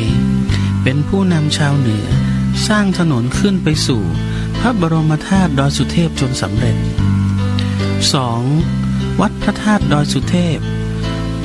ราชวรวิหาร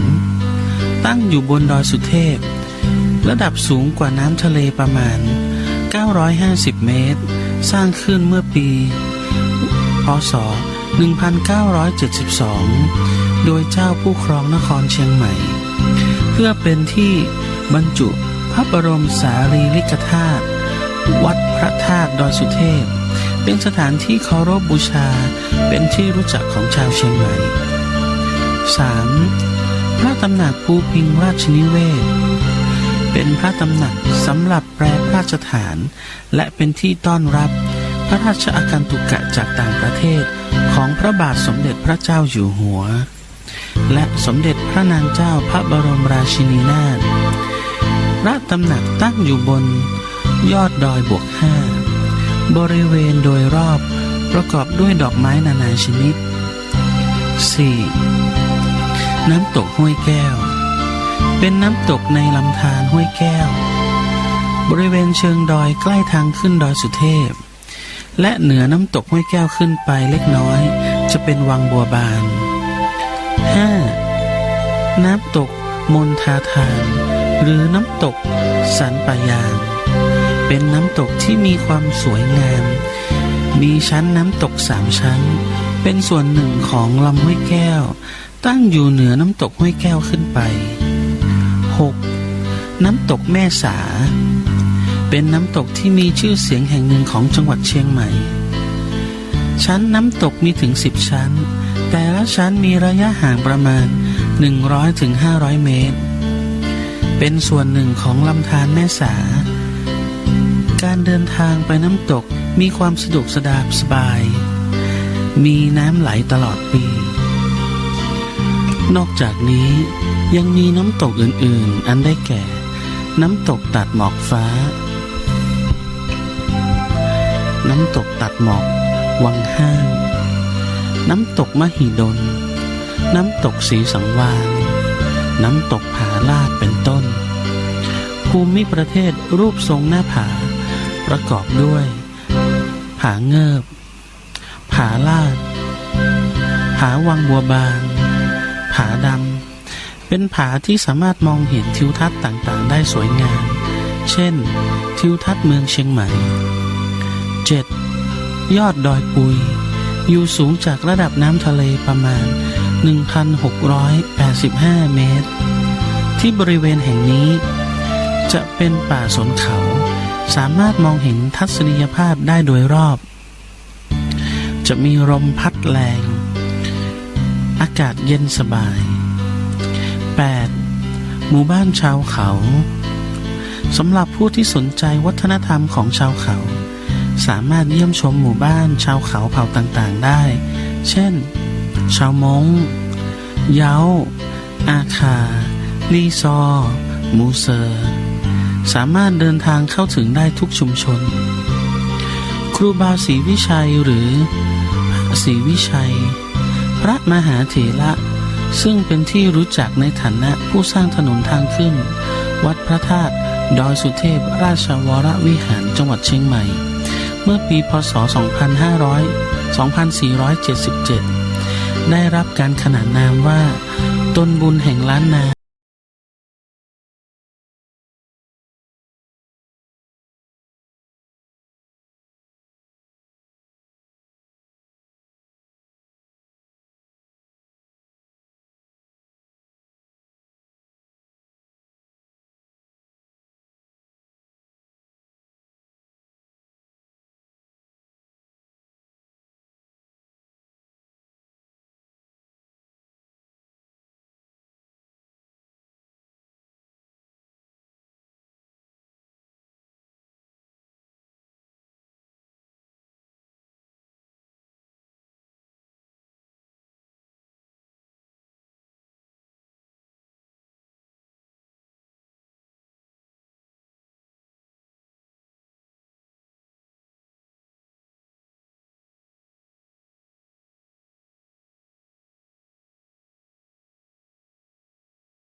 เพราะไหมครับกับเพลงที่เพิ่งจบไป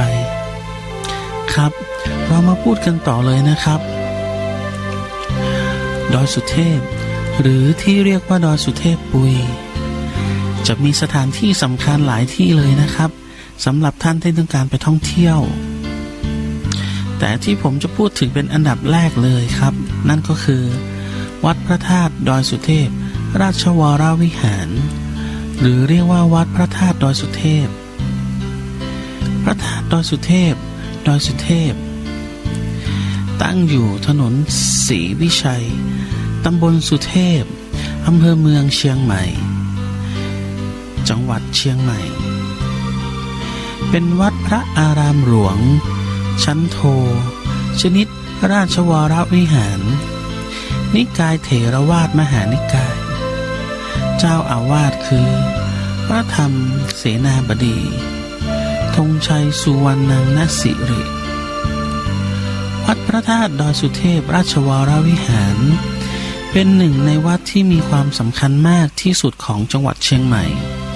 ก่อสร้างตามแบบศิลปะล้านนามีเจดีย์ทรงเชียงแสนฐานสูงย่อมุกระฆังทรงแปดเหลี่ยมปิดด้วยทางจังโก้สองชั้นลานเจดีย์เป็นจุดชมทิวทัศน์เมืองเชียงใหม่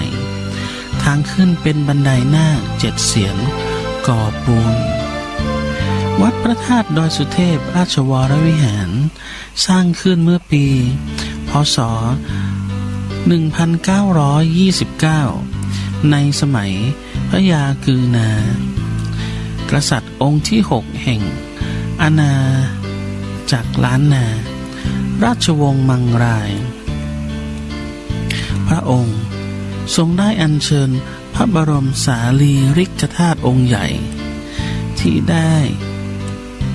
ทรงเก็บไว้สักการะบูชาส่วนพระองค์ถึง13 ปีมาบรรจุไว้ที่นี่ด้วยการทรงอธิษฐานเสียงช้างมงคลเพื่อเสี่ยงทายสถานที่ประดิษฐานพอช้างมงคลเดินมาถึงยอดดอยสุเทพมันก็ร้อง3 ครั้งพร้อมกับทำประทักษิณ3 รอบแล้วล้มลงพระองค์จึงโปรดเกล้าให้ขุดดินลึก8 ศอกกว้าง6 วา3 ศอกหาแท่นหินใหญ่6 แท่นมาวางเป็นรูปหีบใหญ่ในหลุมแล้วอัญเชิญพระบรมสารีริกธาตุลงประดิษฐานไว้จากนั้น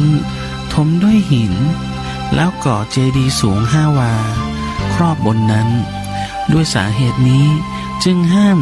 พุทธศาสนิกชนที่ไปนมัสการสวมรองเท้าในบริเวณพระธาตุและมิให้สตรีเข้าไปในบริเวณนั้นในปี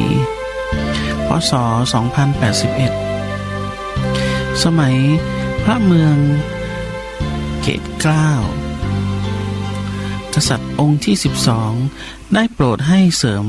พระเจดีย์ให้สูงกว่าเดิมเป็นกว้าง6 วาสูง11 ศอกพร้อมทั้งให้ช่างนำทองคำมาทำเป็นรูปดอกบัวใส่บนยอดเจดีย์และต่อมา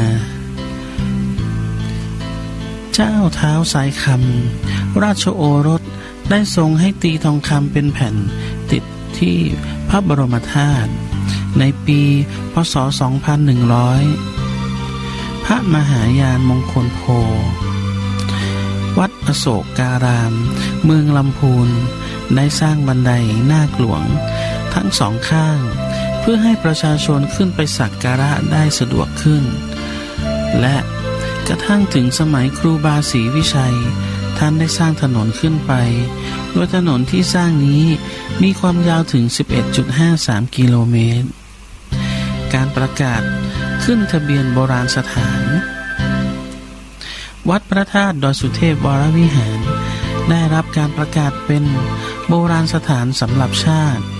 ตามประกาศราชกิจจานุเบกษาเล่มที่52ตอนที่75วันที่8 มีนาคม 2478พร้อมกับวัดอีกหลายแห่งครับ10 ข้อควรรู้ของพระธาตุดอยสุเทพ 1. พระธาตุดอยสุเทพองค์พระบรมสารีริกธาตุถูกบรรจุไว้ใต้ดินไม่ใช้ด้านบนอย่างที่เข้าใจกันด้วยธรรมเนียมการสร้างพระธาตุครั้งแรกก่อนนิยมฝังพระบรมสารีริกธาตุไว้ใต้ดินเพื่อให้เป็นเสาหลักศูนย์กลางของเมืองเชียงใหม่ราชธานีของอาณาจักรล้านนา 2. ห้ามสตรีเข้าใกล้องค์พระธาตุเพราะคติทางพุทธศาสนาถือว่าสตรีผู้มีรอบเดือนนั้นเป็นสิ่งสกปรกคตินี้สืบมาตั้งแต่ครั้งที่พุทธศาสนาเข้ามาในดินแดนแถบนี้เมื่อ1,000 ปีก่อนด้วยลักษณะความเชื่อทางพุทธศาสนาที่ค่อนข้างกีดกันผู้หญิงเข้าถึงศาสนาปัจจุบันวัดทางภาคเหนือส่วนใหญ่เคร่งครัดกฎข้อนี้มาก 3. พระธาตุดอยสุเทพถือเป็นเขาพระสุเมรุของล้านนาแฝงความคิดเป็นฮินดูอยู่ในพุทธศาสนาทั้งยังเป็นหมุดหมายไว้สำหรับนักเดินทางสังเกตได้ว่าถึงเมืองเชียงใหม่แล้ว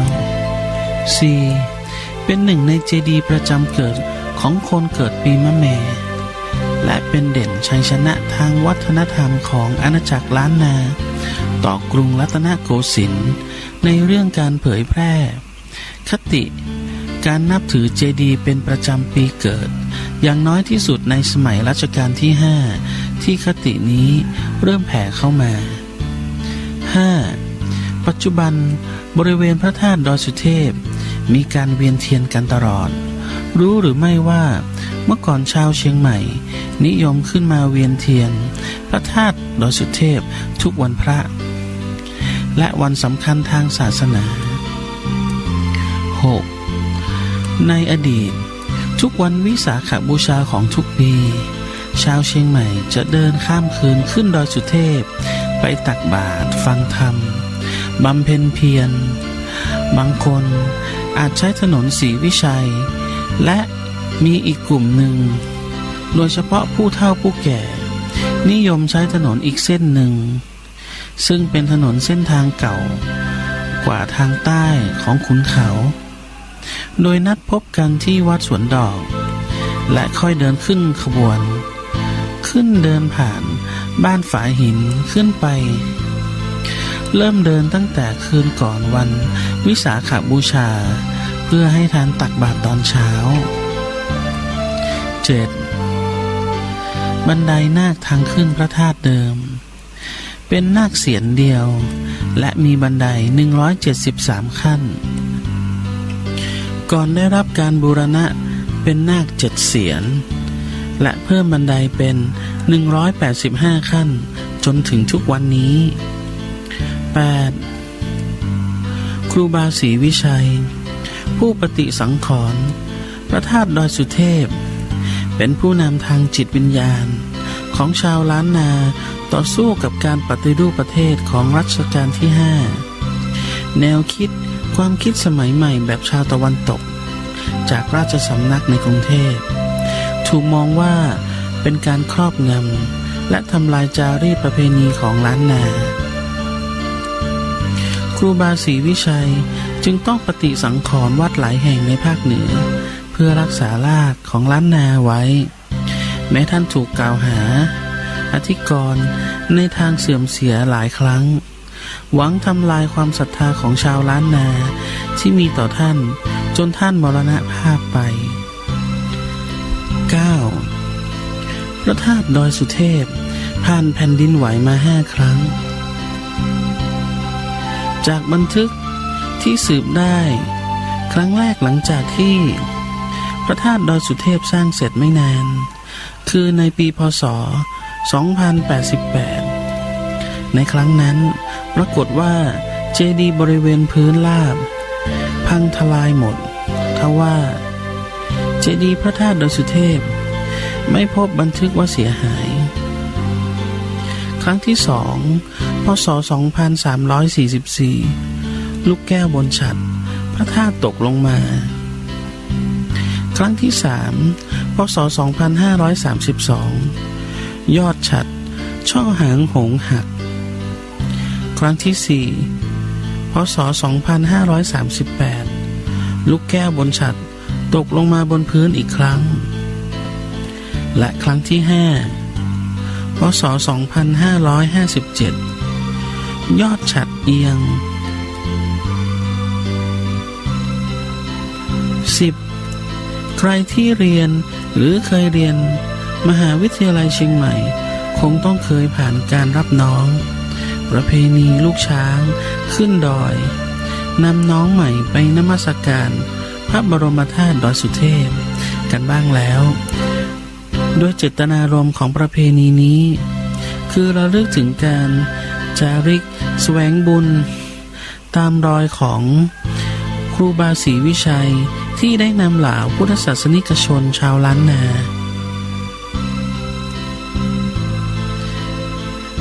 เพี้ยวถางเพื่อทำการขึ้นดอยสุเทพดังนั้นการตามรอยเส้นทางนี้จึงเป็นเส้นทางมหามงคลที่นักศึกษาทุกคนทุกคณะได้เจริญรอยตามในทุกๆปีครับท่านผู้ฟังครับตอนนี้ไปฟังเพลงกันก่อนนะครับแล้วเราจะกลับมาพบกับสาระดีๆหลังเพลงจบนะครับ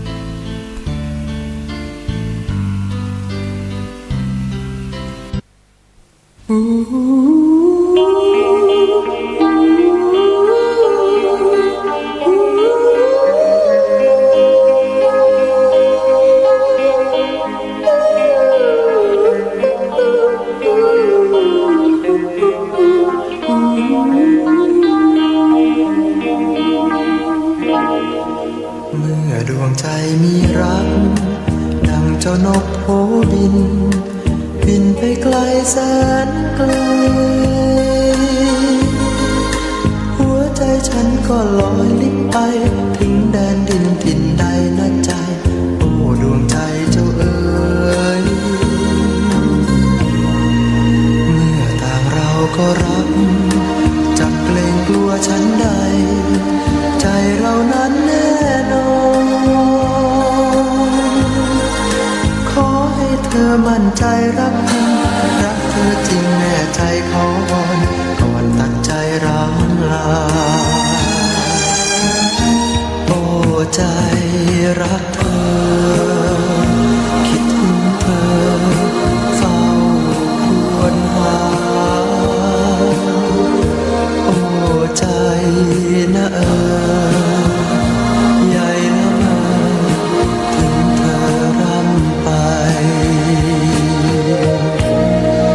เมื่อดวงใจมีรักมอบแด่ใครสักคนหมดทุกห้องหัวใจขอให้เธอมั่นใจรักจริงฉันจะยอมมอบกายพักพิงแนบอิงนิรันดร์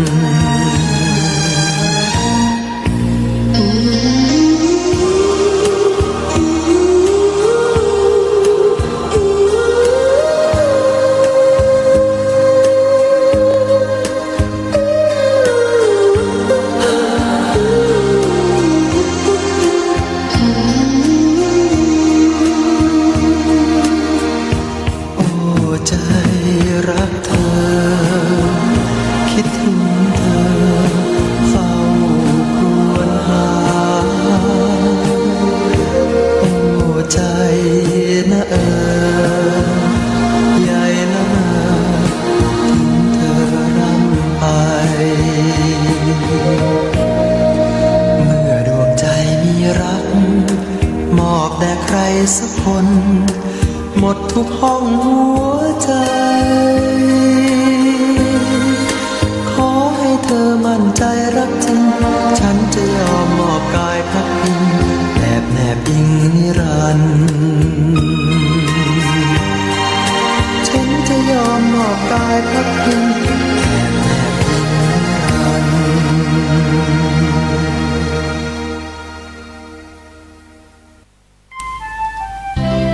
ครับท่านผู้ฟังครับมีสถานที่สำคัญมากๆของดอยสุเทพ นั่นก็คืออนุสาวรีย์ครูบาศรีวิชัยประวัติครูบาศรีวิชัยเดิมชื่อเฟื่อนหรืออินเฟื่อนบางก็ว่าไอ้ฟ้าร้องเนื่องจากในขณะที่ท่านเกิดมีปรากฏการณ์ฝนฟ้าคะนองอย่างหนักส่วนอินเฟื่อนนั้นหมายถึงการเกิดกัมปนาตหวั่นไหวถึงสวรรค์หรือเมืองของพระอินทร์ท่านเกิดในปีขานเดือน9เหนือเดือน7ของภาคกลางขึ้น11ค่ำจศ1240เวลาพบค่ำตรงกับวันอังคารที่11มิถุนายนพุทธศักราช2421ที่บ้านปางตำบลแม่ตื่นปัจจุบันคือตำบลศรีวิชัยอำเภอลี้จังหวัดลำพูนเป็นบุตรของนายควายนางอุสามีพี่น้องทั้งหมด5คนคือนายไหวนางอ้วนนางอินเฟื่อนคือครูบาศรีวิชัยนางแว่นนายทานายควายบิดาของท่านได้ติดตามผู้เป็นตาคือหมื่นปราบหรือหมื่นผานซึ่งมีอาชีพเป็นหมอคล้องช้างของดาราดิเลกราชไพโรจน์เจ้าผู้ครองนครลำพูนองค์ที่7ช่วงพ.ศ. 2414 ถึง 2431 ไปก่อตั้งครอบครัวบุกเบิกที่ทำมาหากินอยู่ที่บ้านป่างบ้านเดิมของนายควายอยู่ที่บ้านสันป่ายางหลวงด้านทางเหนือของตัวเมืองลำพูนนายอินเฟื่อนอาศัยอยู่ในหมู่บ้านกันดารมีชนกลุ่มน้อยอาศัยอยู่มากโดยเฉพาะชาวกะเหรี่ยงในช่วงนั้นบ้านปางยังไม่มีวัดประจำหมู่บ้านจนกระทั่งถึงนายอินเฟื่อนมีอายุได้17ปีได้มีพระภิกษุรูปหนึ่งชื่อครูบาขัตติยะหรือที่ชาวบ้านเรียกว่าครูบาแต่งแตะหมายถึงขาพิการเดินขากระเพลกเดินธุดงค์จากบ้านป่าซางผ่านเมื่อถึงหมู่บ้านนั้นชาวบ้านจึงนิมนต์ให้ท่านอยู่ประจำที่บ้านปางและก็ช่วยกันสร้างกุฏิชั่วคราวให้ท่านประจำพรรษาเด็กชายอินเฟื่อนจึงได้ฝากตัวเป็นศิษย์และเมื่อมีอายุได้18ปี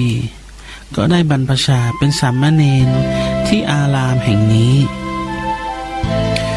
โดยมีครูบาขัตติยะเป็นผู้อุปชา3 ปีต่อมาพ.ศ. 2442ได้เข้าอุปสมบทในอุโบสถวัดบ้านโฮ่งหลวงอำเภอบ้านโฮ่งจังหวัดลำพูนโดยมีครูบาสมณะวัดบ้านโฮ่งหลวงเป็นพระอุปชาได้รับนามฉายาในการอุปสมบทว่า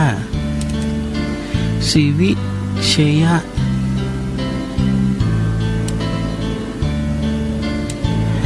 มีนามบัญญัติว่าพระศรีวิชัยหลังอุปสมบทแล้วพระศรีวิชัยได้กลับมาจำพรรษาที่อารามบ้านปาง1 พรรษาจากนั้นได้ไปศึกษากรรมฐานและวิชาอาคมกับครูบาอุปละวัดดอยแต่อำเภอแม่ทาจังหวัดลำพูนต่อมาได้ไปฝากตัวเป็นศิษย์ของครูบาวัดดอยคำและอีกท่านหนึ่งที่ถือว่าเป็นครูของครูบาศรีวิชัยคือครูบาสมณะวัดบ้านโฮ่งหลวงซึ่งเป็นพระอุปชาของท่านครูบาศรีวิชัยได้รับการศึกษาจากครูบาอุปละวัดดอยแต่เป็นเวลา1 พรรษาก็กลับมาอยู่ที่อารามหลวงบ้านปางจนถึงพ.ศ. 2444อายุได้24 ปีพรรษาที่4 ครูบาขัตติยะได้จาริกออกจากบ้านปางไปบางท่านว่ามรณภาพครูบาศรีวิชัยจึงรักษาการแทนในตำแหน่งเจ้าอาวาสและเมื่อครบพรรษาที่5ได้เป็นเจ้าอาวาสวัดบ้านปางจากนั้นจึงได้ย้ายวัดไปยังสถานที่ที่เห็นว่าเหมาะสมคือบริเวณเนินเขาซึ่งเป็นที่ตั้งวัดปางในปัจจุบันเพราะเป็นที่วิเวกและสามารถปฏิบัติธรรมได้เป็นอย่างดีโดยได้ให้ชื่อวัดใหม่แห่งนี้ว่าวัดจอมซีรีไซมูลบุญเรืองแต่ชาวบ้านทั่วไปยังนิยมเรียกว่าวัดบ้านปางตามชื่อของหมู่บ้านครูบาศรีวิชัยเป็นผู้มีศีลาจารวัตรที่งดงามและเคร่งครัดท่านงดการเสพหมากเมี่ยงบุหรี่โดยสิ้นเชิงท่านงดฉันเนื้อสัตว์ตั้งแต่เมื่ออายุ26 ปีและฉันอาหารเพียงมื้อเดียวซึ่งมักเป็นผักต้มใส่เกลือกับพริกไทยบางครั้งไม่ฉันข้าวทั้ง5 เดือนนอกจากนี้ยังงดฉันผักต้มตามวันทั้ง7คือวันอาทิตย์ไม่ฉันฟักแพงวันจันทร์ไม่ฉันแตงโมและแตงกวาวันอังคารไม่ฉันมะเขือวันพุธไม่ฉันใบแมงลักวันพฤหัสบดีไม่ฉันกล้วยวันศุกร์ไม่ฉันเทาวันเสาร์ไม่ฉันบอนนอกจากนี้ผักที่ท่านจะไม่ฉันเลยคือผักบุ้งผักปลอดผักเปรียวผักหมากขี้กาผักจิกและผักเหือดผักฮีโดยท่านให้เหตุผลว่าถ้าพระภิกษุสามเณรรูปใดงดได้การบำเพ็ญกรรมฐานจะเจริญก้าวหน้าผิวพรรณจะเปล่งปลั่งธาตุทั้ง4จะเป็นปกติถ้าชาวบ้านงดเว้นแล้วจะทำให้การถือศีลอาคมดีนักครูบาศรีวิชัยมีความปรารถนาที่จะบรรลุธรรมะอันสูงสุดดังปรากฏจากคำอธิษฐานบารมีที่ท่านอธิษฐานไว้ว่าตั้งปรารถนาขอให้ได้ธรรมะยึดเหนี่ยวเอาพระนิพพานสิ่งเดียวและมักจะปรากฏความปรารถนาดังกล่าวในตอนท้ายของคัมภีร์ไบลานที่ท่านสร้างไว้ทุกเรื่องอีกการหนึ่งที่ทำให้ครูบาศรีวิชัยเป็นที่รู้จักและอยู่ในความทรงจำของชาวล้านนาคือการที่ท่านเป็นผู้นำในการสร้างทางขึ้นสู่วัดพระธาตุสุเทพวรวิหารโดยพลังศรัทธาประชาชนเป็นจำนวนมากทั้งกำลังกายและกำลังทรัพย์ซึ่งใช้เวลาสร้างเพียง5 เดือนเศษโดยไม่ใช้งบประมาณของรัฐครับท่านผู้ฟังครับตอนนี้ไปฟังเพลงเพราะๆกันก่อนนะครับแล้วเราจะกลับมาพบกับสาระดีๆหลังจบเพลงครับ